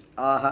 ನಾನು ಯಾಕೆ ಈ ಮುನ್ನುಡಿಯನ್ನು ಹೇಳಿದೆ? ಯಾಕೆ ಸ್ವಾಮಿ? ಸುವರ್ಣ ಯಾಗ ಮಾಡಬೇಕು ನನ್ನ ಶಿಷ್ಯರ ಮೂಲಕ ನಾನು ಹೇಳಿ ಕಳಿಸಿದ್ದೆ. ಹ್ಮ್ ಇದು ಯಾವ ಕರ್ಮಕಾಂಡದಲ್ಲಿಯೂ ಇಲ್ಲ. ಇಲ್ಲ. ಹಾಗಾಗಿ ಒಳ್ಳೆಯ ಕೆಲಸ ಮಾಡಿದೆ. ವಿಧಿವಿಧಾನಗಳನ್ನು ನಿಮ್ಮ ಶಿಷ್ಯರೇ ರೂಪಿಸಿದರು, ನಾನು ಒಪ್ಪಿಕೊಂಡು ಮುಂದುವರಿಸಿದೆ. ಆದುದರಿಂದಲೇ ಇಲ್ಲಿ ನಿನ್ನ ಕುಲಪುರೋಹಿತರಿಗೂ ಆಮಂತ್ರಣ ಇಲ್ಲ, ಇಲ್ಲ. ಅವರ ಒಪ್ಪಿಗೆಯೂ ಬೇಡ. ಹ್ಮ್ ಗೋತ್ರ ಸೂತ್ರ ಪ್ರವರ ಮಂತ್ರ ಮಾತ್ರ ಒಟಗುಟ್ಟುತ್ತಿರುವಂತಹ ಯಾವ ವೈದಿಕನಿಗೂ ಇಲ್ಲಿ ಪ್ರವೇಶ ಇಲ್ಲ. ಇರಲಿಲ್ಲ. ಯಾಕಿಲ್ಲ? ಅದೆಲ್ಲ ಮೊದಲಿಂದಲೂ ನಡ್ಕೊಂಡು ಬಂದದ್ದು. ಪ್ರಪಂಚದಲ್ಲಿ ಹೊಸತನ್ನು ಕೊಡುವ, ಹೊಸತನ್ನು ಮಾಡುವ ವಿಶಿಷ್ಟತೆ ತಮ್ಮದಾದ್ರಿಂದ ತಮ್ಮ ಆದೇಶದಂತೆ ನಡೆಯುವಂತಹ ಈ ಕಾರ್ಯದಲ್ಲಿ ನೋಡ, ತಮ್ಮದೇ ಮೇಲ್ನೋಟ. ಪ್ರಪಂಚದಲ್ಲಿ ಕಲ್ಲಿದೆ, ಹ್ಮ್ ಮರ ಇದೆ, ಹ್ಮ್ ಏನೇನಿಲ್ಲ. ಹ್ಮ್ ಕಲ್ಲು ಕಲ್ಲಿನ ಹಾಗೆ ಇದ್ರೆ ಹ್ಮ್. ಅದರ ಉಪಯೋಗ ಏನು? ಇಲ್ಲ. ಮೊದಲನದ್ದೇ, ಕಲ್ಲು ಕಲ್ಲಿನ ಹಾಗೆ ಇದ್ರೆ ಕಲ್ಲನ್ನು ಎಷ್ಟು ಉಪಯೋಗಿಸಬಹುದು ಅಷ್ಟೇ. ಒಬ್ಬ ಶಿಲ್ಪಿಯ ದೃಷ್ಟಿಗೆ ಅದು ಬಿದ್ದರೆ ಓಹೋ. ಅದು ಏನೂ ಆಗಬಹುದು, ಓಹೋ. ಅಲ್ಲವೇ? ನಿಜ ಸ್ವಾಮಿ. ಮರ ಏನೂ ಆಗಬಹುದು. ಓಹೋ. ಏನೂ ಆಗಬಹುದಲ್ಲ. ಈ ಪ್ರಕೃತಿಯಲ್ಲಿದ್ದಂತಹ ಕಲ್ಲು ಮರಗಳೇ ಮನುಷ್ಯನ ಜೀವನದ ಬುನಾದಿ ಆಗಬಹುದು, ಹ್ಮ್ ಮನುಷ್ಯ ಜೀವನದ ಸಂಸ್ಕೃತಿಯ ಪ್ರತೀಕವಾಗಬಹುದು. ಆಹಾ. ಇದು ಹ್ಮ್ ನಿನಗೆ ನಾನು ಮಾಡಿದ ಉಪದೇಶ. ಆಹಾ. ಸುವರ್ಣ ಯಾಗ. ಹ್ಮ್ ಈಗ ವಸಿಷ್ಠ ಇಲ್ಲಿ ಇಲ್ಲದಿದ್ದದ್ದು ಪುಣ್ಯಕ್ಕೆ ಒಳ್ಳೆದಾಯ್ತು. ಆಹಾ. ಇಲ್ಲದ್ರೆ ಅವ ಕೇಳ್ಯಾನು ಇದು ಯಾವ ಶಾಸ್ತ್ರದಲ್ಲಿ ಉಂಟು. ಅವರಿಗೆ ಏನು ಮಾಡಬೇಕಿದ್ರು ಶಾಸ್ತ್ರದಲ್ಲಿ ಇರಬೇಕು. ಹೌದು. ಹಾಗಾಗಿ ಮಕ್ಕಳಿಗೆ ಕಠಿಣವಾದಂತಹ ವಿಪತ್ತು ಬಂದಾಗ ಹ್ಮ್ ಔಷಧಿ ಕೊಡ್ಲಿಕ್ಕೆ ಮುಹೂರ್ತ ಉಂಟು ಅಂತ ನೋಡೋ ಜನ. ಹ್ಮ್ ಓ, ಇವತ್ತು ತಾರಾಬಲ ಇಲ್ಲ, ನಾಳೆಗೆ ಚಂದ್ರಬಲ ಇಲ್ಲ, ಹ್ಮ್ ನಾಡ್ದು ಸಂಕ್ರಮಣ, ಮತ್ತೆ ಸನ್ನಿಪಾತ ಜ್ವರಕ್ಕೆ ಔಷಧಿ ತರುವ ಅಂತ ಹೇಳುವಾಗ ಯಮ ತಕೊಂಡೋಗಿ ಆಗಿರುತ್ತದೆ. ಓಹೋ. ಶಾಸ್ತ್ರ ಇರುವುದು ಮನುಷ್ಯನಿಗೆ ಶಸ್ತ್ರವಾಗಿ ಅಲ್ಲ. ಹ್ಮ್ ಶಾಸ್ತ್ರ ಇರುವುದು ಮನುಷ್ಯನ ಆತ್ಮದ ಕಲ್ಯಾಣಕ್ಕೂ ಜೀವನದ ಸೌಭಾಗ್ಯಕ್ಕೂ. ಓಹೋ. ಹಾಗಾಗಿ ವಸಿಷ್ಠಾದಿಗಳ ಅನುಮತಿ ಬೇಡದೆ ಹ್ಮ್ ಕೇವಲ ನನ್ನ ಅಪ್ಪಣೆಯಂತೆ ನೀನು ಮಾಡ್ತೀಯೋ ಇಲ್ಲವೋ ನೋಡುವ ಅಂತ ಪರೀಕ್ಷಾರ್ಥವಾಗಿಯೇ ನನ್ನ ಶಿಷ್ಯರನ್ನು ಕಳುಹಿಸಿ ಆಹಾ. ಮಾಡಿದ್ದೇನೆ ಸ್ವಾಮಿ. ಮಾಡಿದ್ದಿ. ಯಾಕೆ ಮಾಡಿದ್ದಿ? ಹ್ಮ್ ದೇವತೆಗಳಿಗೆ ಹವಿಸಬೇಕೆ. ಹ್ಮ್ ಇದರಿಂದ ಆಗುವುದೇನು? ಮಮೋಪಾತ ದುರಿತಕ್ಷಯದ್ವಾರ, ಹ್ಮ್ ಅವರವರ ದುರಿತಕ್ಷಯವಾಗುವುದರ ಮೂಲಕ ಹ್ಮ್ ಋಷಿಮುನಿಗಳು ನಮಗೆ ಸಂದೇಶವನ್ನು ಕೊಡ್ತಾರೆ. ಲೋಕಾ ಸಮಸ್ತ ಸುಖಿನೋ ಭವಂತು, ಸರ್ವೇ ಜನಾ ಸುಖಿನೋ ಭವಂತು. ಹ್ಮ್ ರಾಜ, ಪೂಜ್ಯರೇ, ನಾನು ನಮ್ಮ ಋಷಿಮುನಿಗಳ ಬಗ್ಗೆ ಆಕ್ಷೇಪ ಹೇಳಿದ್ದಲ್ಲ. ಹ್ಮ್ ಇದನ್ನು ನಾನು ಆಚರಿಸಿ ತೋರಿಸಬೇಕು ಅಂತ ಹೊರಟವ. ಆಹಾ. ಈಗ ನೋಡು, ಸುವರ್ಣ ಯಾಗ. ಹ್ಮ್ ಇಲ್ಲಿ ಎಲ್ಲಾ ವಸ್ತು ಕನಕ, ಹೊನ್ನು. ಹ್ಮ್ ಪ್ರಪಂಚದಲ್ಲಿ ಹೆಣ್ಣು ಬಿಟ್ಟವರು ಇರಬಹುದು, ಹ್ಮ್ ಕೀರ್ತಿ ಬಿಟ್ಟವರು ಇರಬಹುದು, ಹ್ಮ್ ಎಲ್ಲವನ್ನೂ ಬಿಟ್ಟವರು ಇರಬಹುದು. ಹ್ಮ್ ಎಲ್ಲವನ್ನೂ ಬಿಟ್ಟವರು ಕೂಡ ಹೊನ್ನನ್ನು ಬಿಡುವುದಿಲ್ಲ. ಹ್ಮ್ ಯಾಕೆ? ಅದು ಬೇಕವರಿಗೆ. ಹ್ಮ್ ಯಾಕೆ ಬೇಕು?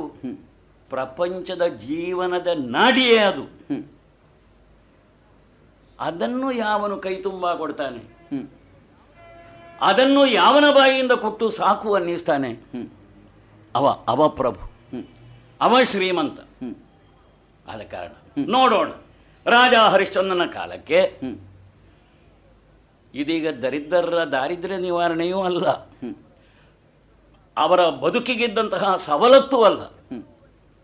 ಎಲ್ಲರೂ ಬನ್ನಿ, ಇದು ಸ್ವರ್ಣಯಾಗ, ಕೈ ತುಂಬ ಕೊಡಲಾಗುತ್ತದೆ. ಆವಾಗ ಯಾರಿಗೆ ಜೀವನದಲ್ಲಿ ಇದು ಅನಿವಾರ್ಯವಾಗಿದೆಯೋ ಅವಾಗ ತನ್ನ ಕೂಟವನ್ನು ಕಟ್ಟಿಕೊಂಡು ಬರ್ತಾನೆ ನಿನ್ನಲ್ಲಿ. ಓಹೋ, ಆದ ಕಾರಣ ಅದೇನಾಗ್ತದೆ, ಅದು ಸಾರ್ವಜನಿಕವಾಗ್ತದೆ. ಹಾಗಾಗಿಯೇ ಈ ಯಜ್ಞದ ಶರ್ತ ಶಿಷ್ಯರ ಮೂಲಕ ನಾನು ನಿನಗೆ ತಿಳಿಸಿದ್ದು. ಯಾರು ಎಷ್ಟು ಹೊನ್ನನ್ನು ಬಯಸುತ್ತಾರೆ ಅಷ್ಟನ್ನು ಕೊಡತಕ್ಕದ್ದು. ಒಳ್ಳೇದು ಸ್ವಾಮಿ. ಅಷ್ಟು ಕೊಡುವುದಕ್ಕಿದ್ರೆ ರಾಜ ಸುವರ್ಣಯಾಗ ಮಾಡಿ ಸಿದ್ಧತೆ ಮಾಡಿದ್ದೇನೆ. ಪರಮಾನಂದವಾಗಿದೆ. ಬಂಗಾರದ ರಾಶಿಯೇ ಇದೆ, ಕೇಳಿದವರಿಗೆ ಕೊಡುವುದಕ್ಕೆ ನಾನು ಸಿದ್ಧ. ಎಲ್ಲರೂ ತೃಪ್ತರಾಗಿದ್ದಾರೆ. ನಿಜ. ಈಗ ಏನು ಸ್ವಾಮಿ? ಯಾಗ ಪರಿಸಮಾಪ್ತಿ ಮಾಡಬೇಕಾಗಿದೆ. ಹೌದು. ಆಚಾರ್ಯ ದಕ್ಷಿಣೆ ನನಗೆ ಬರಬೇಕಾಗಿದೆ. ತಮ್ಮ ಸೂಚನೆಯಂತೆ ನಡೆದ ಯಾಗ ಅಂದ ಮೇಲೆ ನಿಮ್ಮದೇ ಅಧಿಕಾರ. ಮಂತ್ರಾಕ್ಷತೆ ನನ್ನಿಂದ ಪಡೆಯಬೇಕು. ರಾಜ ಬರೇ ರಾಜನಲ್ಲ, ಮತ್ತೆ ರಾಜರಲ್ಲಿ ನೀನು ರತ್ನಪ್ರಾಯ. ಆಹಾ. ರನ್ನಭೂವರ ಪಟ್ಟ ದಾನೆಯ ಬೆನ್ನ ನೇರಿಯೇ ರನ್ನಭೂವರ ಪಟ್ಟ ದಾನೆಯ ಬೆನ್ನ ನೇರಿಯ ಕವಡೆ ಹಾರಿಸ ತನ್ನಿಂದಾನೆ ಹಾರು ಉನ್ನತವ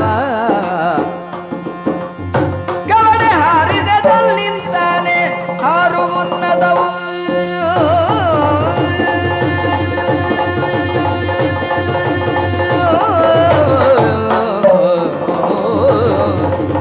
ಹೊನ್ನ ರಾಶಿಯ ಕೊಡುವುದೆಂದೆನೆ ಹೊನ್ನ ರಾಶಿಯ ಕೊಡುವುದೆಂದೆನೆ ಖಿನ್ನನಾಗದೆ ಭೂಪಾನನಿತರು ಮನ್ನಿಸಿದ ತಾನಿತ್ತು ಮುದದಿಂದ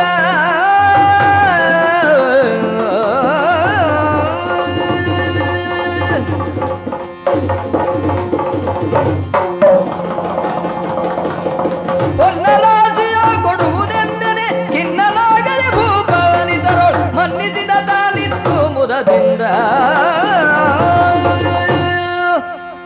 ಭೂಪತಿ. ಮಹಾತ್ಮರೇ, ಕೆಲವರು ಮಹಾರಾಜರುಗಳು ಇತಿಹಾಸದಲ್ಲಿ ಸಂದು ಹೋದವರು ಹ. ಅಶ್ವಮೇಧ ರಾಜಸೂಯವನ್ನೆಲ್ಲ ಮಾಡಿದ್ದಾರೆ. ದಾನ ಧರ್ಮಾದಿಗಳಿಂದ ರಂಜಕರಾಗಿದ್ದಾರೆ. ಅವರ ದೊಡ್ಡಸ್ತಿಕೆಯನ್ನು ಅವರು ಹೇಗೆ ತೋರಿಸಿದರು ಅಂತಂದರೆ, ವರದಿಗಾರರು ಏನು ಬರೀತಾರೆ, ಎಲ್ಲವನ್ನೂ ದಾನ ಮಾಡಿದ ನಂತರ ರಾಜಋಷಿಯು ಮಣ್ಣಿನ ಪಾತ್ರೆಯಲ್ಲಿ ನೀರನ್ನು ಕುಡಿಯುತ್ತಿದ್ದ. ಅದೊಂದು ವಿಶೇಷಣ ಹೌದು, ನಿಜ ಸ್ವಾಮಿ. ಅದು ಭೂಷಣ ಹೌದು. ಆದರೆ ಅವನ ಜೀವನವನ್ನು ಅವ ಕೆಡಿಸಿಕೊಂಡ ಅಂತಲೇ ಅರ್ಥ. ಇದ್ದದ್ದನ್ನೆಲ್ಲ ಕೊಟ್ಟ. ಇದ್ದದ್ದನ್ನೆಲ್ಲ ಕೊಟ್ಟವರಿಗೆ ಮಹಾದಾನಿಗಳು ಅಂತ ಹೇಳ್ತಾರೆ. ನನ್ನ ದೃಷ್ಟಿಯಲ್ಲಿ ಅದು ಮಹಾದಾನಿಗಳಲ್ಲ. ಮತ್ತೆ ತಮ್ಮನ್ನು ತಾವು ನಾಶ ಮಾಡಿಕೊಳ್ಳುವುದು. ಆತ್ಮಹತ್ಯೆಗೆ ವಿಷವನ್ನೇ ತಿಂದು ಸಾಯಬೇಕು ಅಂತ ಇಲ್ಲ. ಹಾಲನ್ನು ಕುಡಿದು ಆತ್ಮಹತ್ಯೆ ಮಾಡಿಕೊಂಡ್ರು ಆತ್ಮಹತ್ಯೆ. ಯಾಗ ಮಾಡು, ದಾನ ಮಾಡು, ಧರ್ಮವನ್ನು ಮಾಡು. ಉಪನಿಷತ್ತು ಹೇಳ್ತದೆ ಹೇಗೆ, ತೇನ ತ್ಯಕ್ತೇನ ಭುಂಜೀತ. ತ್ಯಾಗದಿಂದ ನಾವು ಆ ಪರಬ್ರಹ್ಮವನ್ನು ಅನುಭವಿಸಬೇಕು, ತ್ಯಾಗದಿಂದ ನಾವು ಜೀವನವನ್ನು ಸವಿಯಬೇಕು. ಅಯ್ಯ ರಾಜ, ಕೊಡಬೇಕಾದ್ರೆ ಸಂಪಾದಿಸಬೇಕು ಬೇಡ? ಬೇಕು ಸ್ವಾಮಿ. ಅದು ಅನೇಕರ ಅರ್ಥ ಮಾಡಿಕೊಳ್ಳೋದು. ತ್ಯಾಗ ಮಾಡು. ತ್ಯಾಗ ಮಾಡಬೇಕಿದ್ರೆ ಇವ ನಿತ್ಯ ಸಂಗ್ರಹ ಮಾಡಬೇಕು. ಸಂಗ್ರಹ ಮಾಡಬೇಕು. ಪ್ರಕೃತಿ ನಮಗೆ ಪಾಠ ಕೊಡ್ತದೆ. ಮರ ತ್ಯಾಗ ಮಾಡ್ತದೆ, ಆಕಾಶದ ಮುಗಿಲು ತ್ಯಾಗ ಮಾಡ್ತದೆ. ತ್ಯಾಗ ಮಾಡ್ತದೆ ಹೌದು, ಸಂಗ್ರಹವನ್ನೂ ಮಾಡ್ತದೆ. ನಿಮಿಷ ನಿಮಿಷ ನಿಮಿಷ ನಿಮಿಷಕ್ಕೆ ತಾನು ಏನನ್ನು ಕೊಡಬೇಕು ಜಗತ್ತಿಗೆ ಅದನ್ನು ಸಂಗ್ರಹಿಸ್ತಾ ಹೋಗ್ತದೆ. ಇದು ಜೀವನದ ಪ್ರವಾಹ. ಓಹೋ. ನದಿಯಲ್ಲಿ ಇದ್ದ ನೀರು ಬತ್ತಿ ಹೋದ ಮೇಲೆ ನದಿ ಆಗೋದಿಲ್ಲ. ಇಲ್ಲ, ಹಿಂದಿನಿಂದ ಸಂಗ್ರಹಿಸ್ತಾ ಬರಬೇಕು, ಮುಂದೆ ಸಾಗಿ ಹೋಗಬೇಕು. ಜೀವನ ಪ್ರವಾಹ. ನಿನಗೆ ತಿಳಿಯದೇ ಇದ್ದದ್ದನ್ನು ನಾನು ಉಪದೇಶ ಮಾಡೋದಲ್ಲ. ಓಹೋ. ಈ ವಿಶ್ವಾಮಿತ್ರ ಹೀಗೆಲ್ಲ ಹೊಸ ಹೊಸ ಉಪಾಧಿಗಳನ್ನು ಜನರ ಮುಂದೆ ತಂದಿಡ್ತಾನಲ್ಲ. ಕೆಲವರು ಹೇಳ್ತಾರಂತೆ ನನಗಾಗದಿದ್ದವು. ಅದೆಲ್ಲ ವಿಶ್ವಾಮಿತ್ರ ಸೃಷ್ಟಿ. ವಿಶ್ವಾಮಿತ್ರ ಸೃಷ್ಟಿ ಅನ್ನೋದ್ರೆ ವಿಕೃತಿ ಅಂತ ಅವರ ಕಲ್ಪನೆ. ವಿಕೃತಿ ಅಲ್ಲ, ಬದಲಾವಣೆ. ಅದು ಸಂಸ್ಕೃತಿ. ಆದ ಕಾರಣ ರಾಜ ಕೊಟ್ಟವನಲ್ಲಿ ಮತ್ತೇನು ಉಳಿಯಿತು ನನಗೆ ಗೊತ್ತಾಗಬೇಕು. ಹರಿಶ್ಚಂದ್ರನಲ್ಲಿ ಸುವರ್ಣ ಯಾಗವನ್ನು ಮಾಡಿ ನಾಳೆಗೆ ಪಾಪ ನೀನು ಬಾಯಾರಿಕೆ ಕುಡಿಬೇಕಾಗಿದ್ರೆ ಮಣ್ಣಿನ ಮಡಿಕೆ ಮಾತ್ರವನ್ನು ಉಳಿಸಿಕೊಂಡಿದ್ದೀಯೋ ಅಲ್ಲ ಇನ್ನೂ ಧಾರಾಳ ಇದೆಯೋ ಅದನ್ನು ನಾನು ಹಾಗೆ ಕೇಳೋದಲ್ಲ. ಮತ್ತೆ ಹೇಗೆ ಸ್ವಾಮಿ? ಕೊನೆಯ ದಕ್ಷಿಣೆ, ಆಚಾರ್ಯ ದಕ್ಷಿಣೆ. ನಿನ್ನ ಪಟ್ಟದಾನೆಯನ್ನು ಬಯಲಲ್ಲಿ ನಿಲ್ಲಿಸಬೇಕು. ಜಗಜಟ್ಟಿಯಾದವನೊಬ್ಬನು ಕೈಯಲ್ಲಿ ಕವಡೆಯನ್ನು ಹಿಡಿದು ಆಕಾಶಕ್ಕೆ ಏರಿಸಬೇಕು. ಅಷ್ಟು ಎತ್ತರದ ಹೊನ್ನ ರಾಶಿ ನನಗೆ ದಕ್ಷಿಣೆ ಬೇಕು. ಯಾಕೆ ಹೇಳಿದೆ? ಎಷ್ಟು ಉಳಿಯಿತು ನಿನ್ನ ಹತ್ರ ಅಂತ ಅಷ್ಟೇ, ಮತ್ತೆ ನನಗೇನು. ಸ್ವಾಮಿ, ತಮ್ಮ ಆಶೀರ್ವಾದ, ನನ್ನ ಹಿರಿಯರ ಪುಣ್ಯ, ನನ್ನ ಆಚರಣೆಯ ಫಲ. ನಾನು ಈ ಸುವರ್ಣ ಯಾಗವನ್ನು ಮಾಡಿ ಬಡವನಾಗಿಲ್ಲ. ತಮ್ಮ ಅಪ್ಪಣೆಯಂತೆ ನಡೆಯುವುದಕ್ಕೆ ಯಾವ ರೀತಿಯಲ್ಲೂ ಹಿಂದೆ ಮುಂದೆ ನೋಡುವ ಸ್ಥಿತಿ ನನಗಿಲ್ಲ. ಹೇಳಿದರು ಗುರುಗಳು, 2 ಕೈಗಳಿಂದ ಸಂಗ್ರಹ ಮಾಡು, 1000 ಕೈಗಳಿಂದ ವಿನಿಯೋಗ ಮಾಡು ಅಂತ. ಅಂತಹ ಒಂದು ಸಂದರ್ಭ ನೀವು ನಮಗೆ ಕೊಟ್ಟಿರುವಾಗ, ಅಷ್ಟು ವಿನಿಯೋಗ ಮಾಡಿದರೂ ಅವ್ಯಯವಾದ ಸಂಪತ್ತು ನನ್ನಲ್ಲಿ ಉಳಿದಿದೆ ಎಂಬ ತೃಪ್ತಿ ಇರುವಾಗ ಹಿಂದೆ ಮುಂದೆ ನೋಡ್ತೀನಿ. ಎಲ್ಲರೂ ಆಶೀರ್ವಾದ ಮಾಡಿದರೂ ನನ್ನಿಂದ ದಕ್ಷಿಣೆಯನ್ನು ಪಡೆದು ಸುವರ್ಣ ನಾಣ್ಯಗಳನ್ನು ಪಡೆದು ನನಗೆ ಎಲ್ಲಕ್ಕಿಂತ ಮುಖ್ಯ ನಿಮ್ಮ ಆಶೀರ್ವಾದ ಸ್ವಾಮಿ. ಯಾಕೆಂದ್ರೆ ಪ್ರೇರಣೆಯೇ ನೀವು ಸಂತೃಪ್ತರಾಗುವುದಕ್ಕೆ ವ್ಯವಸ್ಥೆ ಏನು ಬೇಕೋ ಅದನ್ನು ಈ ಕ್ಷಣ ಮಾಡ್ತೀನಿ. ಮಂತ್ರಿಶೇಖರ, ಆನೆ ಸಿದ್ಧವಾಗಲಿ. ಆನೆ ಮೇಲೆ ಏರಿದನೋ, ಕವಣೆಯನ್ನು ಚಿಮ್ಮಿದನೋ, ಅಷ್ಟು ಎತ್ತರಕ್ಕೆ ಬಂಗಾರದ ರಾಶಿ ಬೀಳಲಿ. ಸಂತೋಷವಾಯಿತು, ಸಂತೋಷವಾಯಿತು. ಒಂದು ಮಾತು ಆದರೆ ಸ್ವಾಮಿ, 1000 ಆಳುಗಳಿಗೆ ಹೇಳ್ತೀನಿ, ಇದನ್ನು ನಿಮ್ಮ ಆಶ್ರಮಕ್ಕೆ ಸಾಗಿಸಿ ಬಿಡ್ತೀನಿ. ನನಗೆ ಆಶ್ರಮ ಇದ್ರಲ್ಲೋ ಸಾಗಿಸುವುದು. ನಿಮಗೆಲ್ಲ ಅವಸರ ಬಹಳ. ಅಂದ್ರೆ ಏನು ದೊಡ್ಡ ಹೊರೆ ಅಂತ ತಿಳ್ಕೊಂಡಿದ್ದೀಯ ನೀವು? ರಾಶಿಯಾಗಿ ಬಿದ್ದಿದೆ. ಬೀಳ್ಲಿ, ನೀನೇ ನನ್ನವನು ಅಂತ ಆದ್ಮೇಲೆ, ನೀನೇ ನನ್ನವನು ಅಂತ ಆದ್ಮೇಲೆ. ಆದ್ರೂ ಇದು ನಿಮ್ಮದು ತಾನೆ, ಇದನ್ನು ನಮ್ಮಮ್ಮ ಅಂತಲೇ ಕೊಟ್ಟಿದ್ದೇನೆ. ನನ್ನದಾಗಿ ನಿನ್ನಲ್ಲೇ ಇದ್ರೆ ಏನು ಅಂದ್ರೆ ಅರ್ಥವಾಗಲಿಲ್ಲ ನನಗೆ. ನನಗೊಂದು ತೃಪ್ತಿ ಏನು, ಸ್ವರ್ಣಯಾಗವನ್ನು ಮಾಡಿದರೂ ಮಹಾರಾಜನಲ್ಲಿ ಇನ್ನು ಇಂತಹ 100 ಸ್ವರ್ಣಯಾಗ ಮಾಡುವಷ್ಟು ಬಂಡವಾಳ ಇದೆ. ತಮ್ಮ ಆಶೀರ್ವಾದ. ಇಷ್ಟು ಎತ್ತರದ ಚಿನ್ನದ ರಾಶಿ ಹಾಕಿದ್ದರಿಂದ ನೋಡುವವರಿಗೆ ಕೌತುಕವಾಯಿತು. ಕೌತುಕವಾದದ್ದು ಮಾತ್ರ ಅಲ್ಲ, ಇನ್ನೂ ಮಹಾರಾಜರಲ್ಲಿ ಇಷ್ಟು ಉಂಟೋ ಅಂತ ಅವರಿಗೆ ಗೊತ್ತಾಯ್ತು, ತೃಪ್ತಿ. ಇನ್ನೊಂದೇನಾಯ್ತು, ನನ್ನ ಈ ಪರೀಕ್ಷೆಯಿಂದ ಏನಾಯ್ತು? ವಿಶ್ವಾಮಿತ್ರನೂ ಕೂಡ ಇಂತಹ ಮಹತ್ಕಾರ್ಯಗಳನ್ನು ಮಾಡಿಸುವಲ್ಲಿ ಮಾತ್ರ ಪ್ರೋತ್ಸಾಹವನ್ನು ಕೊಡ್ತಾನೆ. ಅದರಿಂದ ನನಗೂ ಸಂತೋಷ ಆಯ್ತು. ಈಗ ಹೊನ್ನು ನಾನಾದರೂ ಏನು ಮಾಡಲಿಕ್ಕೆ ನೀನು ಆಲೋಚಿಸು. ಕೇಳಿದ್ರಲ್ಲ ಮತ್ತೆ? ಅಲ್ಲಲ್ಲ, ಕೇಳಿದ್ದು ಯಾಕೆ? ನಿಮ್ಮ ಹೊನ್ನನ್ನು ನಾನಾದರೂ ಇಟ್ಟು ಏನು ಮಾಡಲಿಕ್ಕೆ? ಈ ರಾಜನಾದ ಮೇಲೆ ಎಲ್ಲರದ್ದೂ ಅವನಲ್ಲಿ ನಿಕ್ಷೇಪವಾಗಿ ಇರಬಹುದು. ಓಹೋ, ನಿನಗೆ ಗೊತ್ತಿಲ್ವ ರಾಜನೀತಿ? ಓಹೋ, ಪ್ರಜೆಗಳಿಂದ ಸಂಗ್ರಹಿಸುವ ಈ ಕಂದಾಯ ಅಂತ ಹೇಳ್ತೇವಲ್ಲ, ಅದು ನಿಜವಾಗಿ ಯಾರದ್ದು? ಪ್ರಜೆಗಳದ್ದೇ. ಸಂದರ್ಭ ಬಂದಾಗ ವಿನಿಯೋಗಿಸುವುದು ನಿಜ. ಈಗ ನನಗೆ ಬಂತು, ಇದೀಗ ಎಷ್ಟು ಅಳತೆ, ಎಷ್ಟು ತೂಕ ನಾನು ಮಾಡ್ತೇನೆ, ನಿನಗೆ ಗೊತ್ತುಂಟು. ಕಟ್ಟಾಳು ಕವಡೆ ಎಷ್ಟೆತ್ತರಕ್ಕೆ ಹಾರಿಸಿದ ಅಂತ ಅವನಿಗೆ ಗೊತ್ತುಂಟು.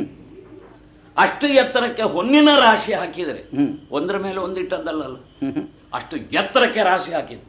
ಹಾಗಾದ್ರೆ ಬುಡ ಎಷ್ಟು ವಿಸ್ತಾರವಾಗಿದ್ದೀತು, ಇದು ಒಟ್ಟು ಮೌಲ್ಯ ಎಷ್ಟಾದೀತು, ಅದೆಲ್ಲ ನಿಮಗೊತ್ತು. ಇಲ್ಲದ್ರೆ ನಿಮ್ಮಲ್ಲಿ ಅರ್ಥಶಾಸ್ತ್ರಜ್ಞರಾದಂತಹ ಕೋಶಾಧಿಕಾರಿಗಳಿದ್ದಾರೆ. ನನಗೆ ತೃಪ್ತಿ ಆದದ್ದೇನು? ಆಲೋಚನೆ ಇಲ್ಲದೆ ತಗೊಳ್ಳಿ ಮಹಾರಾಜ ಶ್ರೀಮಂತ ಧೀಮಂತ ಅಂಥವ ಒಬ್ಬ ನನ್ನ ಶಿಷ್ಯ, ಮತ್ತೆ ನನಗೆ ಈ ಹೊನ್ನಿನಿಂದ ಏನಾಗಬೇಕು ಅಂದರೆ ಇದು ಇರಲಿ, ವಿಶ್ವಾಮಿತ್ರನ ಹೆಸರಿನಲ್ಲಿ ನಿನ್ನಲ್ಲೇ ಇರಲಿ. ಯಾಕೆ? ಇದು ನಾನು ವೆಚ್ಚ ಮಾಡುವುದಕ್ಕಿಲ್ಲ. ನನಗೆ ಇಂಥದ್ದೇನಾದರೂ ಹೊಸ ಹೊಸ ಕಲ್ಪನೆ ಬಂದರೆ ಆ ಕಾಲದಲ್ಲಿ ಹೇಳ್ತೇನೆ, ರಾಜ, ಅಂದು ನಾನು ಪಡೆದ ನನ್ನದ್ದಾಗಿ ನಿನ್ನಲ್ಲಿ ನಿಕ್ಷೇಪಿಸಲ್ಪಟ್ಟ ಆ ಹೊನ್ನನ್ನು ಹೀಗೆ ವಿನಿಯೋಗ ಮಾಡೋಣ. ನನ್ನ ಸಂಗ್ರಹ ಅಲ್ಲ ಅದಕ್ಕೆ. ಯಾವುದಕ್ಕೆ? ವಿನಿಯೋಗಕ್ಕೆ. ಮತ್ತೆ ನಾನು ಬದುಕಿಗೆ ಬೇಕಾಗಿ ಒಬ್ಬನನ್ನು ಆಶ್ರಯಿಸಿದವ. ವಿಶ್ವಾಮಿತ್ರರು ನೀವು. ನನ್ನ ಸಂಗ್ರಹ ಹೇಗೆ ಅದು ಊರಿನವರಿಗೆ ಒಳ್ಳೆದಾಗಬೇಕು. ನನಗೆ ನಿನ್ನ ಮಡಿ ಈ ಬ್ರಾಹ್ಮಣರಲ್ಲಿ ಆಗೋದಿಲ್ಲ. ಯಾಕೆ? ಸಂಗ್ರಹ ಮಾಡ್ತಾರಲ್ಲ, ತಪಸ್ಸು. ಈಗ ಈ ವಸಿಷ್ಠರು ದಿವಸಕ್ಕೆ ಎಷ್ಟು ಗಾಯತ್ರಿ ಮಾಡ್ತಾರೆ? ಯಾಕೆ? ಇನ್ನು ಏನು ಆಗಲಿಕ್ಕೆ ಆ ಮುದುಕ? ಹ್ಮ್ ಏನು ಈಗಲೇ ದೇಹಧಾರಿಯಾಗಿ ಸ್ವರ್ಗಕ್ಕೆ ಹೋಗಬಲ್ಲರು. ಹ್ಮ್ ಸಂಪಾದನೆ ಸಂಪಾದನೆ ನನಗದಾಗೋದಿಲ್ಲ. ಹ್ಮ್ ಸಂಪಾದಿಸಬೇಕು. ಹ್ಮ್ ಏನಾಗಬೇಕಪ್ಪ? ಕಣ್ಣೀರು ಹಾಕಬೇಡ, ಹೀಗೆ ತಗೋ. ಹೀಗೆ ಇದ್ರೆ ಮಾತ್ರ ಹ್ಮ್ ಹರಿಶ್ಚಂದ್ರ ಸ್ವಾಮಿ. ನಾವೂ ಶುದ್ಧ, ಹ್ಮ್ ನಮ್ಮ ಆಶ್ರಮವೂ ಶುದ್ಧ, ಹ್ಮ್ ನಮ್ಮ ಶಿಷ್ಯವರ್ಗವೂ ಶುದ್ಧ. ಅದಲ್ಲದಿದ್ರೆ ಹ ಎಲ್ಲಿಯಾದ್ರೂ ಒಂದು ಕಡೆಯಲ್ಲಿ ಇಂತಹದ್ದು ಕೊಳಕು ಸಂಗ್ರಹ ಇದ್ರೆ ಹ್ಮ್ ಆ ಕೊಳಕು ಸಂಗ್ರಹದಿಂದ ಸ್ವಾಮಿಗಳು ಅಶುದ್ಧ. ಹ್ಮ್ ಹೋಗಿ ಬರ್ತೇನೆ, ಬೇಕಾದವಾಗ ಬರ್ತೇನೆ. ಒಳ್ಳೇದು ಸ್ವಾಮಿ.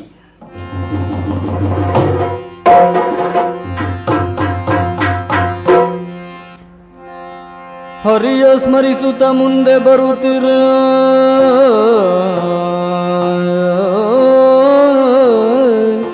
ಹರಿಯ ಸ್ಮರಿಸುತ್ತ ಮುಂದೆ ಬರುತ್ತೀರೆ ವರಮಯ ಪ್ರಾರಬ್ಧ ಕರ್ಮದೊಳಿರದೆ ಗೋಚರವಾಯಿತು ಸಿದ್ಧಾಶ್ರಮವು ಭೂವರಗೆ ವರಮಯ ಪ್ರಾರಬ್ಧ ಕರ್ಮದೊಳಿರದೆ ಗೋಚರವಾಯಿತು ಸಿದ್ಧಾಶ್ರಮವು ಭೂವರಗೆ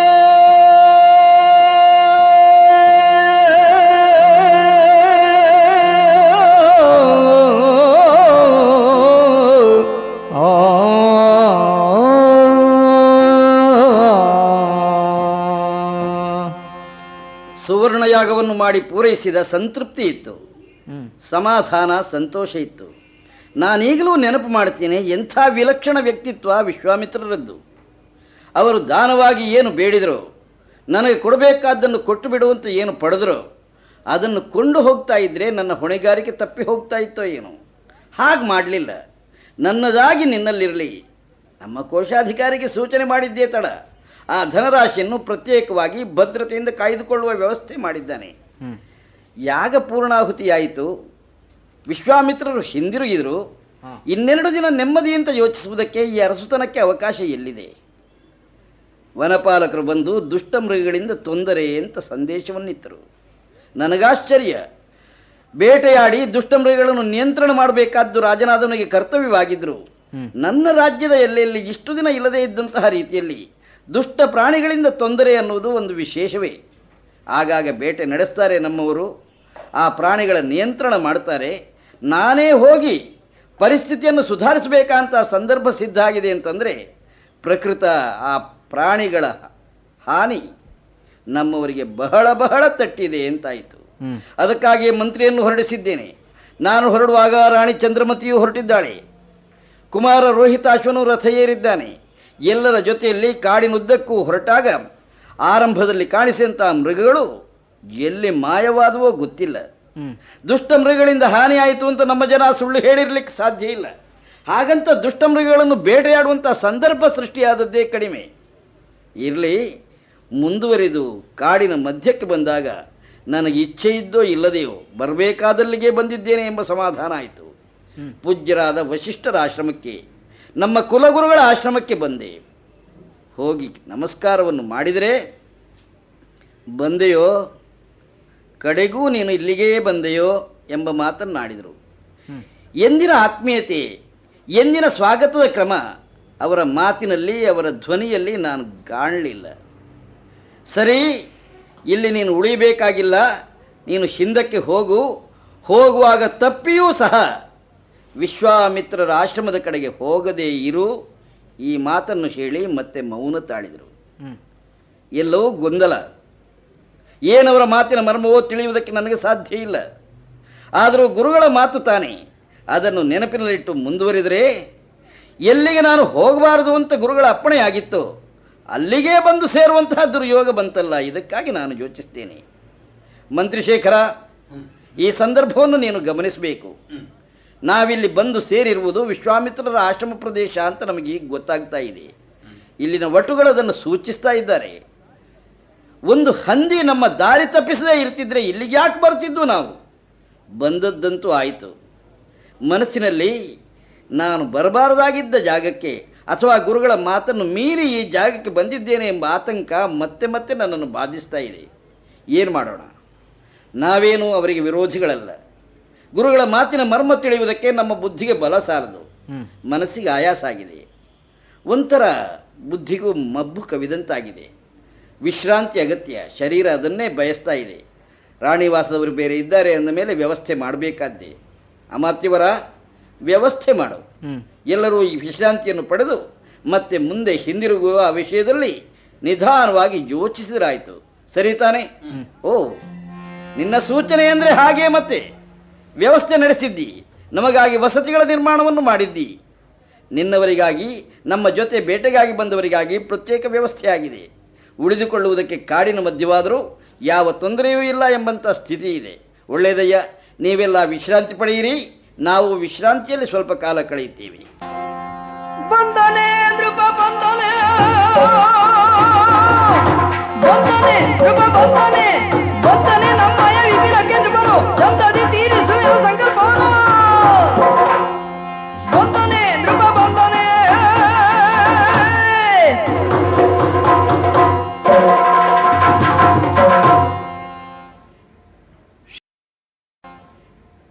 ಶಹಬಾಸ್, ನನ್ನ ಇಚ್ಛಾಶಕ್ತಿ ಅದು ಕ್ರಿಯಾರೂಪವಾಗಿಯೂ ಇಲ್ಲಿ ವ್ಯಕ್ತಗೊಂಡದೆ. ಬಂದ ಅಲ್ವಾ ಹರಿಶ್ಚಂದ್ರ? ಬರಲಿ. ಅವನಿಲ್ಲಿ ಬರಬೇಕು ಅನ್ನೋದು ನನ್ನ ಇಚ್ಛೆ. ಬಂದಿದ್ದಾನೆ. ಬಂದದ್ದರಿಂದಲೇ ನನಗೆ ಆನಂದವಾದದ್ದು. ನಾನು ಕ್ರಮಿಸುವಂತಹ ಮಾರ್ಗ ಅದು ಸರಾಗವಾಗಿದೆ, ನಿಷ್ಕಂಟಕವಾಗಿದೆ. ಇಂದ್ರಾದಿ ದೇವತೆಗಳ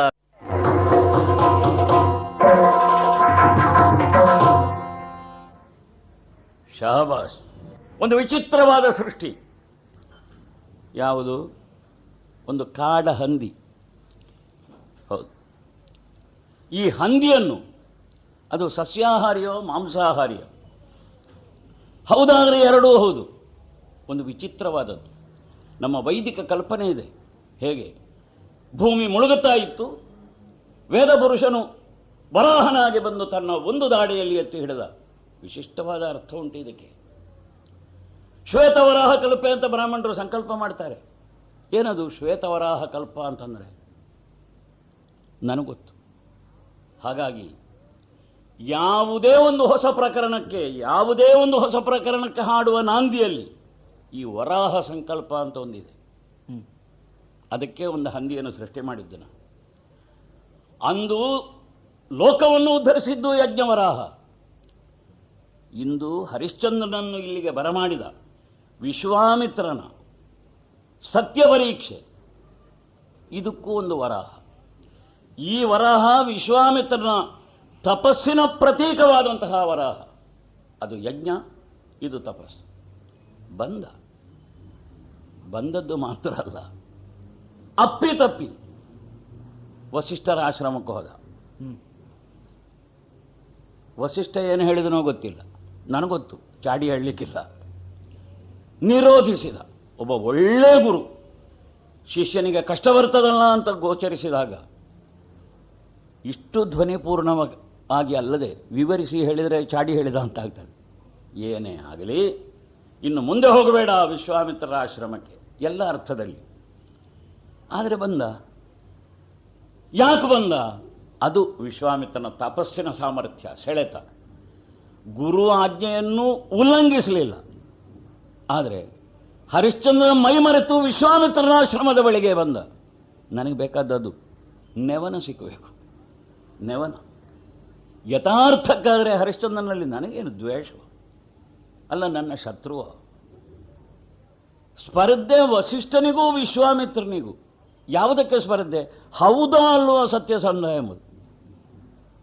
ಅದು ಅಲ್ಲದಿದ್ದರೆ ಹರಿಶ್ಚಂದ್ರ ಅಲ್ಲ ಮತ್ತಾರು, ನಾನು ಅಂತ ಒಬ್ಬ ಹೇಳಿದರೆ ಅವ ಶತಮೂರ್ಖ. ಹಾಗಾಗಿ ನನಗೂ ವಸಿಷ್ಠರಿಗೂ ಬಂದದ್ದು ವಿಷಯದ ಸ್ಪರ್ಧೆ ಹೊರತು ವೈಯಕ್ತಿಕ ಸ್ಪರ್ಧೆ ಅಲ್ಲ. ಈ ಹಿನ್ನೆಲೆಯಲ್ಲಿ ಆಗಬೇಕು, ಕರಗಿಸಬೇಕು, ಒರೀಬೇಕು.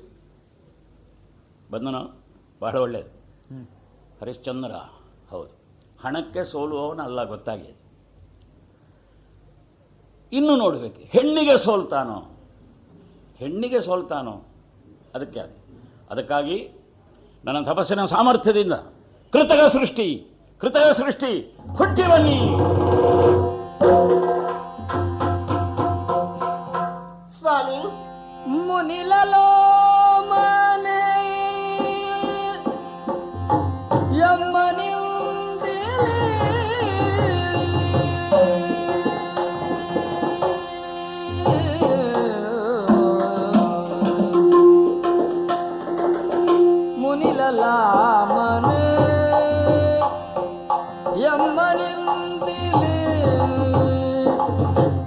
ಜನನಗೈದುದು ಪೇಳು ಮುದದಲ್ಲಿ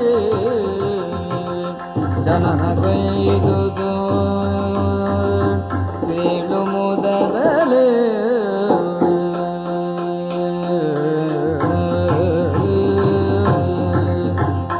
ಮುನಿಲಲಾಮನೆ ಎಮ್ಮನಿಂದಿಲಿ ಜನನಗೈದುದು ಪೇಳು ಮುದದಲ್ಲಿ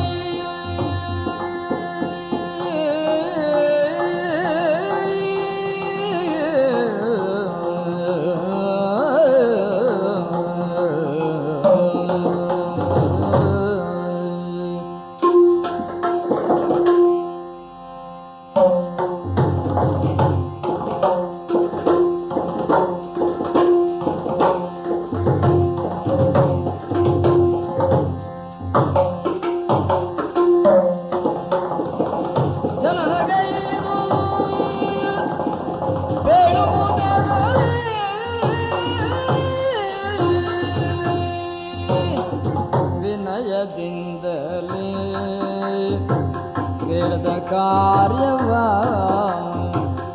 ವಿನಯದಿಂದಲೇ ಬೇಡ ಕಾರ್ಯವ ಕ್ಷಣದಿ ಮಾಡ್ಬೆವು ನೋಡು ಶೌರ್ಯವ ಕ್ಷಣದಿ ಮಾಡ್ಬೆವು ನೋಡು ಶೌರ್ಯವ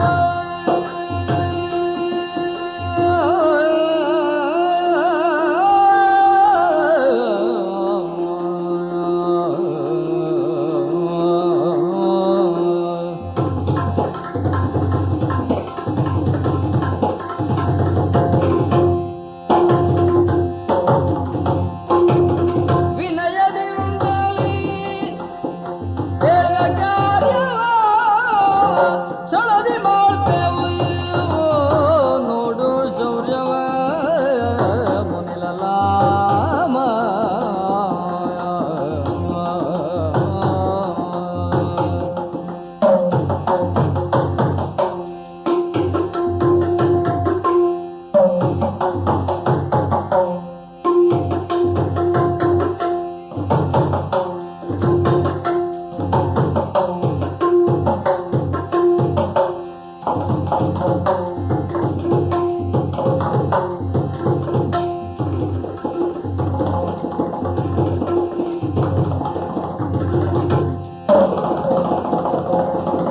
ವಿನಯದಿಂದಲೇ ಬೇಡ ಕಾರ್ಯವ ಕ್ಷಣದಿ ಮಾಡ್ತೇವು ನೋಡು ಶೌರ್ಯವ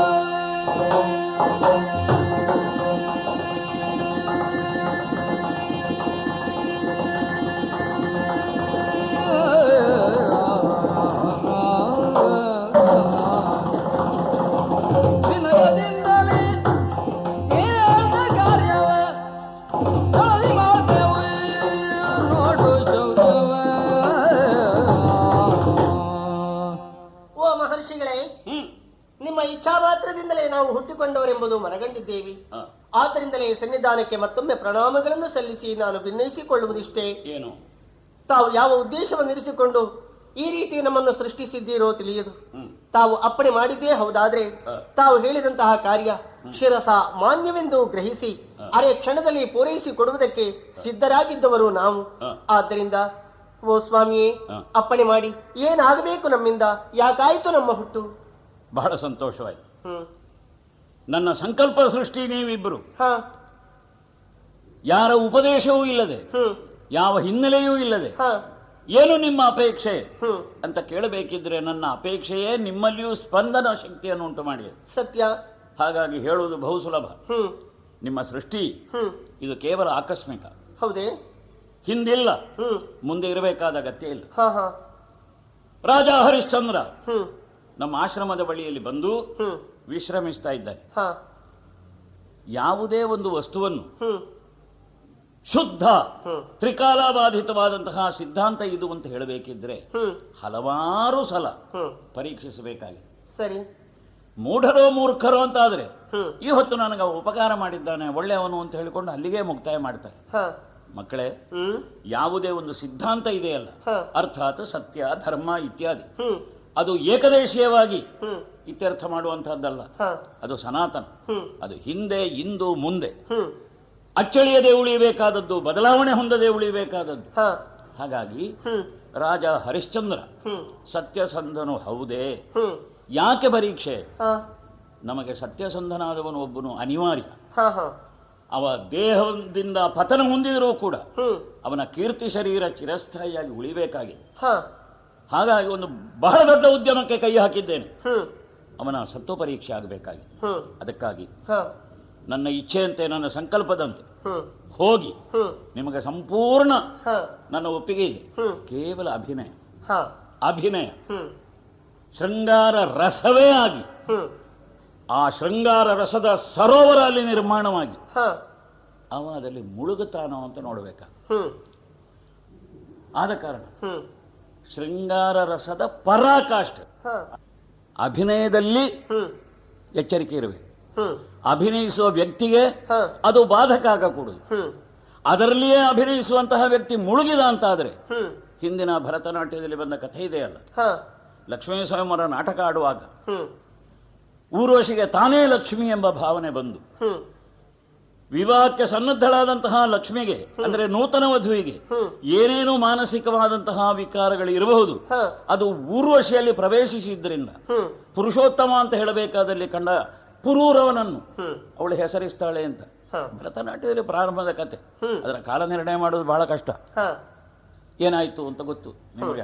ಹ್ಮ್ ಆದ ಕಾರಣ ಹ್ಮ್ ಅಭಿನಯ ಹ್ಮ್ ಅಂದ್ರೆ ವ್ಯಕ್ತಿಗೂ ಅದಕ್ಕೂ ಸಂಬಂಧ ಇರಕೂಡದು. ಹ್ಮ್ ಕಲೆ ಕಲೆಗಾಗಿ ಎಂಬ ಮಾತು ಬಂದದ್ದು ಅದಕ್ಕೆ. ಹ್ಮ್ ಅವನನ್ನು ಕೊಟ್ಟ ಮಾತು ತಪ್ಪಿದವ ಹ ಅಂತ ಸ್ಥಾಪಿಸಿ ಹ್ಮ್ ಮುಂದೆ ನಾನಿದ್ದೇನೆ. ಸರಿ ಸ್ವಾಮಿ, ಹೋಗಿ ಬನ್ನಿ, ಹೋಗಿ. ಹೊರಟೆವು ಹೊರಟೆವು.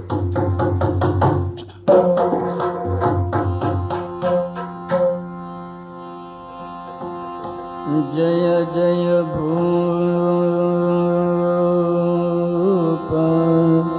ಜಯತು ಪ್ರತಾಪ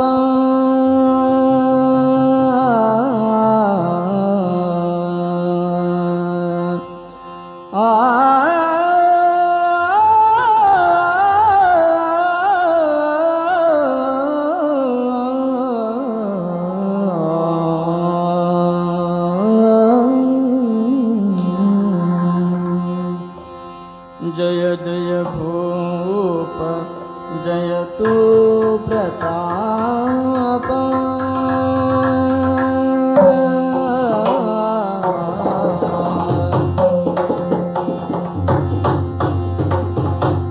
ಜಯ ಜಯ ಭೂಪ ಜಯತು ಪ್ರತಾಪ ಜಯ ಜಯ ಭೂಪ ಜಯತು ಪ್ರತಾಪ ಜಯ ಕೀರ್ತಿಮಾಲಾ ಕರುಣ ವಿಶಾಲ ಜಯ ಕೀರ್ತಿಮಾಲಾ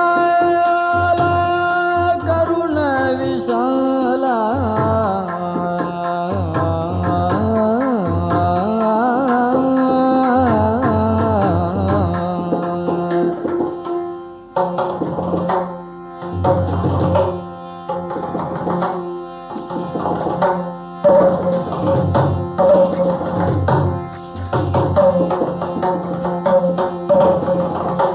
ಧರೆಯೊಳು ದಾನಿ ಜನರೊಳು ಮಾನಿ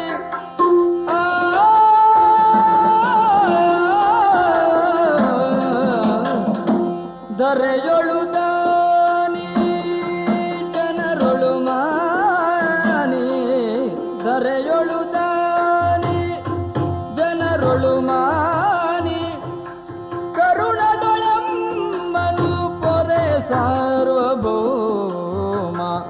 ಕರುಣದೊಳಮ್ಮನು ಪೊರೆ ಸಾರ್ವಭೌಮ ಜಯ ಜಯ ಭೂಪ ಜಯ ಜಯ ಭೂಪ ಜಯ ಜಯ ಭೂಪ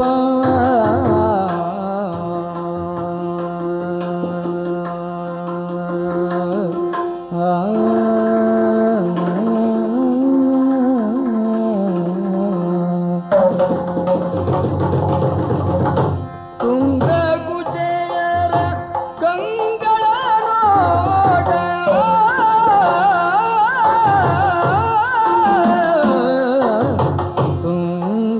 ಕುಚಯರ ಕಂಗಳ ನೋಟ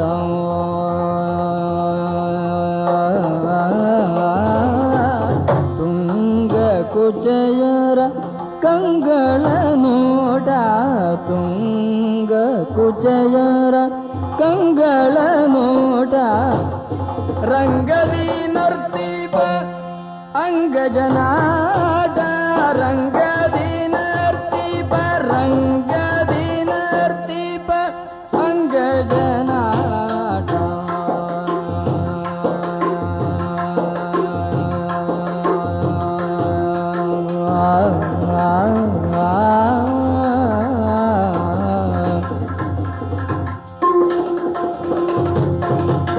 ತುಂಗ ಕುಚೆಯರ ಕಂಗಳ ನೋಟ ಕಂಗಳ ನೋಟ ಕಂಗಳ ನೋಟ ರಂಗದಿ ನರ್ತಿಪ ಅಂಗಜನಾಟ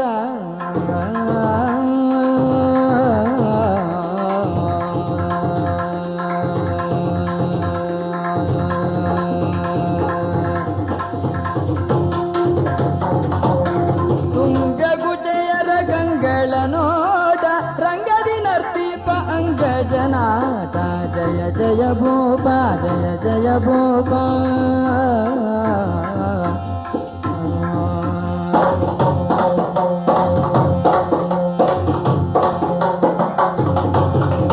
ತಾಂ ತೈಜ ದಿನ ದಿನ ದಿನ ಕದಿನ ದಯ್ಯ ದಯ್ಯದ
ಇಳೆಯ ಬಾಲಕನೆಂದ ತವ ಮನದೊಲವ ಬೇಳ್ವಿರಿ ಕೇಳ್ವೆ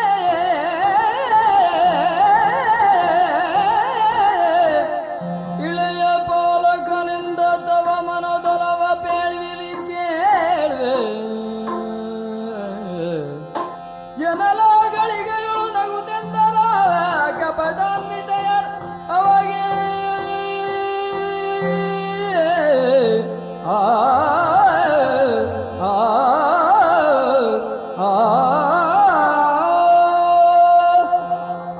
ಆಹಾ ತರುಣಿಯರೇ, ಹ್ಮ್ ಬಹಳ ಸಂತೋಷವಾಯಿತು. ಹ ಈ ವನಪ್ರದೇಶದಲ್ಲಿ ಈ ರಂಜನೆಯನ್ನು ನಾನು ನಿರೀಕ್ಷಿಸಿರಲಿಲ್ಲ. ಹ್ಮ್ ಅಯೋಧ್ಯೆ ನಮ್ಮ ಆಸ್ಥಾನದಲ್ಲಿ ಅನೇಕ ನರ್ತಕಿಯರಿದ್ದಾರೆ, ಹ್ಮ್ ಆಸ್ಥಾನ ವಿದುಷಿಯರಿದ್ದಾರೆ. ಹ್ಮ್ ಅವರದ್ದಾದ ನರ್ತನ ಶಾಸ್ತ್ರೀಯವಾಗಿ ಹಲವು ದಿನಗಳ ಅಭ್ಯಾಸದಿಂದ ಬಂದಾಗ ಅದರ ವಿಮರ್ಶೆ ನಮ್ಮಲ್ಲಿ ನಡೆಯುತ್ತದೆ.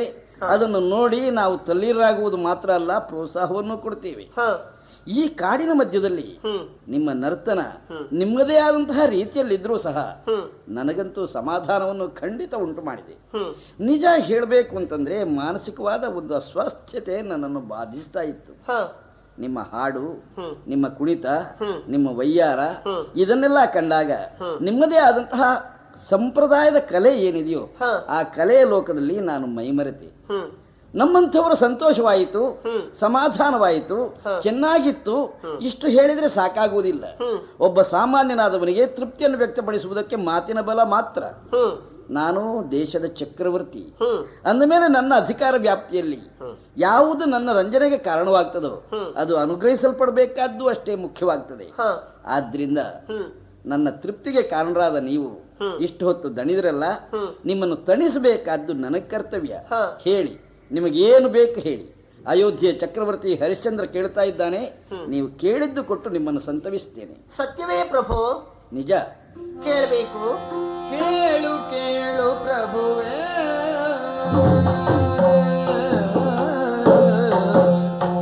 ಕೇಳು ಕೇಳು ಪ್ರಭುವೇ, ಕೊಡುವೆಯ ಕೇಳ್ದುದ ಬೇಳಿಜವೇ, ಕೊಡುವೆಯ ಕೇಳ್ದುದ ಬೇಳಿಜವೇ.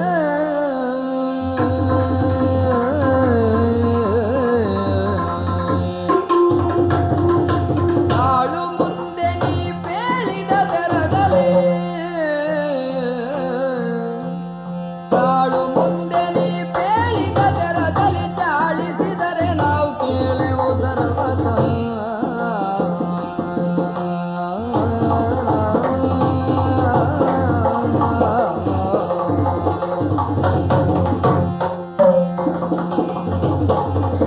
ತಾಳು ಮುಂದೆ ನೀ ಬೇಳಿದ ದರದಲ್ಲಿ, ಚಾಳಿಸಿದರೆ ನಾವು ಕೇಳೆವು ಸರ್ವತ.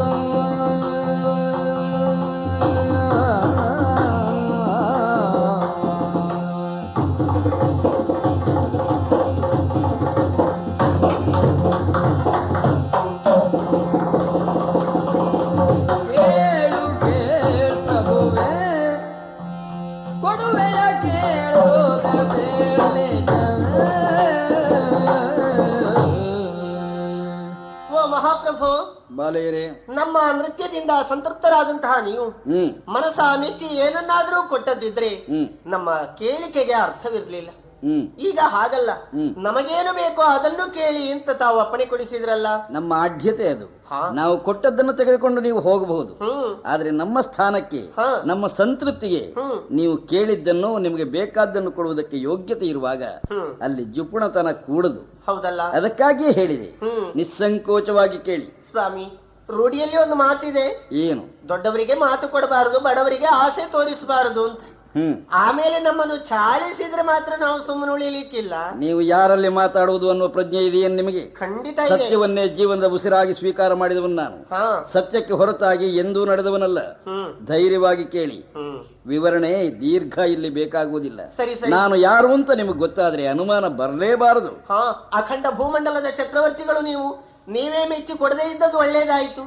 ಯಾಕೆ? ಬಡವನೊಬ್ಬನಿಗೆ ಇರುವುದಕ್ಕೆ ಗುಡಿಸಲಿರೋದಿಲ್ಲ, ಆನೆಯನ್ನು ಸಾಕು ಅಂತ ಕೊಟ್ರೆ ಏನು ಪ್ರಯೋಜನ ಇಲ್ಲ. ಬಾಯಾರಿಕೆಯಿಂದ ಕಂಗಾಲಾದವನಿಗೆ ತುಪ್ಪದ ಭಾಂಡವನ್ನು ತಂದು ಕುಡಿ ಅಂತ ಹೇಳಿದ್ರೆ ಸುಖವಾಗ್ತದೆಯೇ? ಇಲ್ಲ. ರೋಗದಿಂದ ನರಳುತ್ತಿರುವವನೊಬ್ಬನಿಗೆ ಸ್ವರ್ಗ ಸುಂದರಿಯಾದಂತಹ ರಂಬೆಯನ್ನು ತಂದುಕೊಟ್ಟು ಅನುಭವಿಸುವಂತಾದ್ರೆ ಹೇಳಿದ್ರೆ ಬೇಕಾದೀತೆ? ಫಲ ಫಲ. ನಾನೆಲ್ಲಾದ್ರೂ ಕೊಟ್ರೆ ಅದು ನಿಮಗೆ ಬೇಡದ್ದು, ನಿಮ್ಮ ಉಪಯೋಗಕ್ಕೆ ಬಾರದ್ದು ಆಗಿಬಿಟ್ಟಿತು ಎಂಬ ಶಂಕೆ ನಿಮ್ಮಲ್ಲಿತ್ತು ಅಂತಾಯ್ತು. ಸಂತೋಷ. ಅಂಥದ್ದೇನೇನು ನಾನು ಕೊಡ್ಲಿಲ್ಲ, ಕೊಡುವುದೂ ಇಲ್ಲ. ನಿಮಗೆ ಬೇಕಾದ್ದನ್ನೇ ಕೊಡ್ತೇನೆ. ಬೇಕಾದ್ದನ್ನೇ ಕೊಡ್ತೀರಲ್ಲ? ಹಾಗಿದ್ರೆ ಕೇಳ್ತೇವೆ, ಕೇಳಿ. ಮೂತಿನ ಛಾತ್ರವನು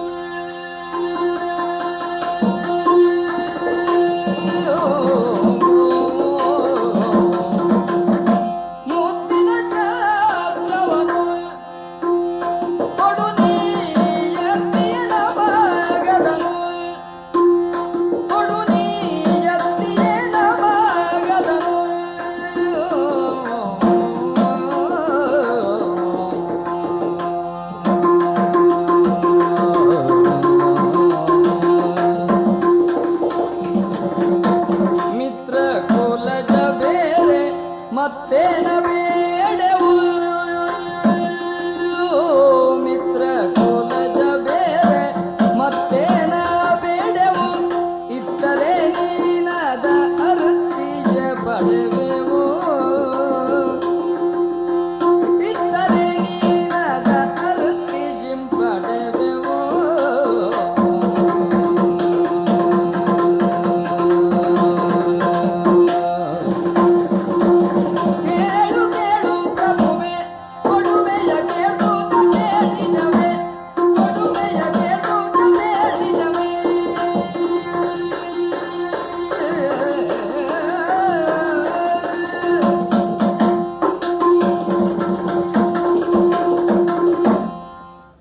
ಚಕ್ರವರ್ತಿಗಳೇ, ಏನು? ಲೋಕವಿಶ್ರುತವಾದಂತಹ ಕೀರ್ತಿಯನ್ನು ಸಂಪಾದನೆ ಮಾಡಿದ ಸೂರ್ಯವಂಶದವರಲ್ಲವೇ ನೀವು? ನಿಜ. ನಿಮ್ಮ ಮನೆತನದ ಮೂಲ ಪುರುಷನಿಂದಲೇ ಬಾಧೆ ನಮಗುಂಟಾಗಿದೆ. ಅಂದ್ರೆ ಬಿರು ಬಿಸಿಲ ಬೇಗೆಯಿಂದ ನಾವು ಬಹಳಷ್ಟು ಬಳಲಿದ್ದೇವೆ. ನಮಗೆ ಒಳ್ಳೆಯ ನೆರಳು ಬೇಕಾಗಿದೆ. ಶ್ವೇತ ಛತ್ರದ ನೆರಳಿನಲ್ಲಿ ನೀವು ಯಾವತ್ತೂ ಸುಖವನ್ನು ಅನುಭವಿಸುತ್ತಿದ್ದವರಂತೆ. ಆ ನಿಮ್ಮ ಮುತ್ತಿನ ಸತ್ತಿಗೆಯನ್ನು ನಮಗಿತ್ತು ಸಲಹಬೇಕು ಎಂದು ನಿಮ್ಮಲ್ಲಿ ಕೈಜೋಡಿಸಿ ಬೇಡಿಕೊಳ್ತಾ ಇದ್ದೇವೆ. ಸೂರ್ಯನ ಬಿಸಿಲಿನ ಬಾಧೆಯನ್ನು ಪರಿಹಾರ ಮಾಡುವುದಕ್ಕೆ ಶ್ವೇತಛತ್ರ ಅದು ಬೇಕು. ನೀವು ಏನು ಕೇಳ್ತಾ ಇದ್ದೀರಿ ಎಂಬ ಪ್ರಜ್ಞೆ ಆದರೂ ನಿಮಗಿದೆ. ಕೇಳಿದ್ದು ತಪ್ಪಾಯ್ತೆ. ಶ್ವೇತಛತ್ರ ಅಂದ್ರೆ ಏನು ಅಂತ ತಿಳಿದ್ರಿ ನೀವು? ಅದನ್ನು ಕೇಳುವುದರ ಔಚಿತ್ಯ ಏನು ಅಂತ ಆದರೂ ಗೊತ್ತಿದೆಯೋ ನಿಮಗೆ? ಬಿಸಿಲಿನ ಬಾಧೆ ಪರಿಹಾರ ಆದ್ರೆ ಮರದ ನೆರಳಿಗೆ ಹೋಗಬೇಕು, ಅಲ್ಲದೆ ಇದ್ರೆ ನೀವೇ ಮಾಡಿಕೊಂಡ ಕೊಡೆ ಹಿಡಿಬೇಕು. ಅಂಥದ್ದೊಂದು ಕೊಡೆಯನ್ನು ಕೊಡಿ ಅಂತ ಕೇಳಿದ್ರು ನ್ಯಾಯ ಇರ್ತಿತ್ತು. ನೀವು ಕೇಳುವುದು ನಿಮಗರ್ಥ ಆಗದೆ ಇದ್ರು ನನಗರ್ಥ ಆಗ್ತಾ ಇದೆ. ಶ್ವೇತಛತ್ರ ಅಂದ್ರೆ ಏನು ಗೊತ್ತೇ? ಏನು? ನಾನು ಹೇಳ್ತೀನಿ.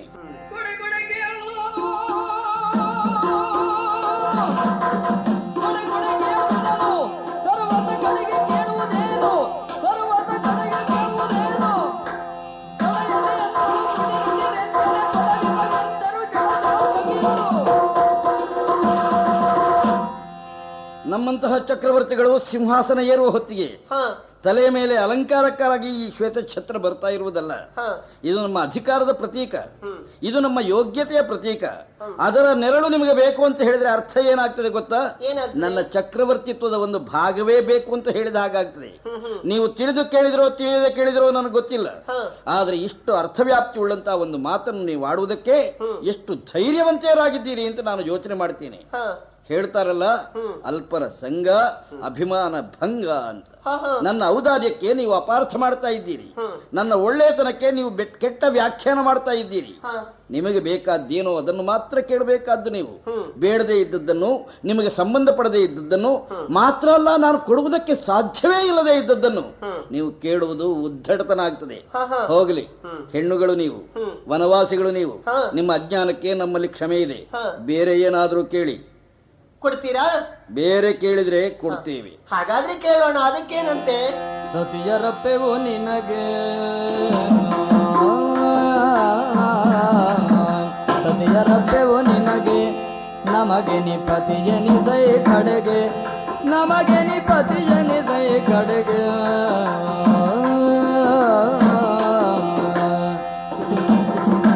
ಮತ ಬೇರಿಲ್ಲೆನೆ ಕೇಳುತ್ತ ಭೂಪನು ಸತಿಯರಿಗೆಂದನು ಗದಿಜನು ತಾಳುತ್ತ. ಮತ ಬೇರಿಲ್ಲೆನೆ ಕೇಳುತ್ತ ಭೂಪನು ಸತಿಯರಿಗೆಂದನು ಗದಿಜನು ತಾಳುತ್ತ.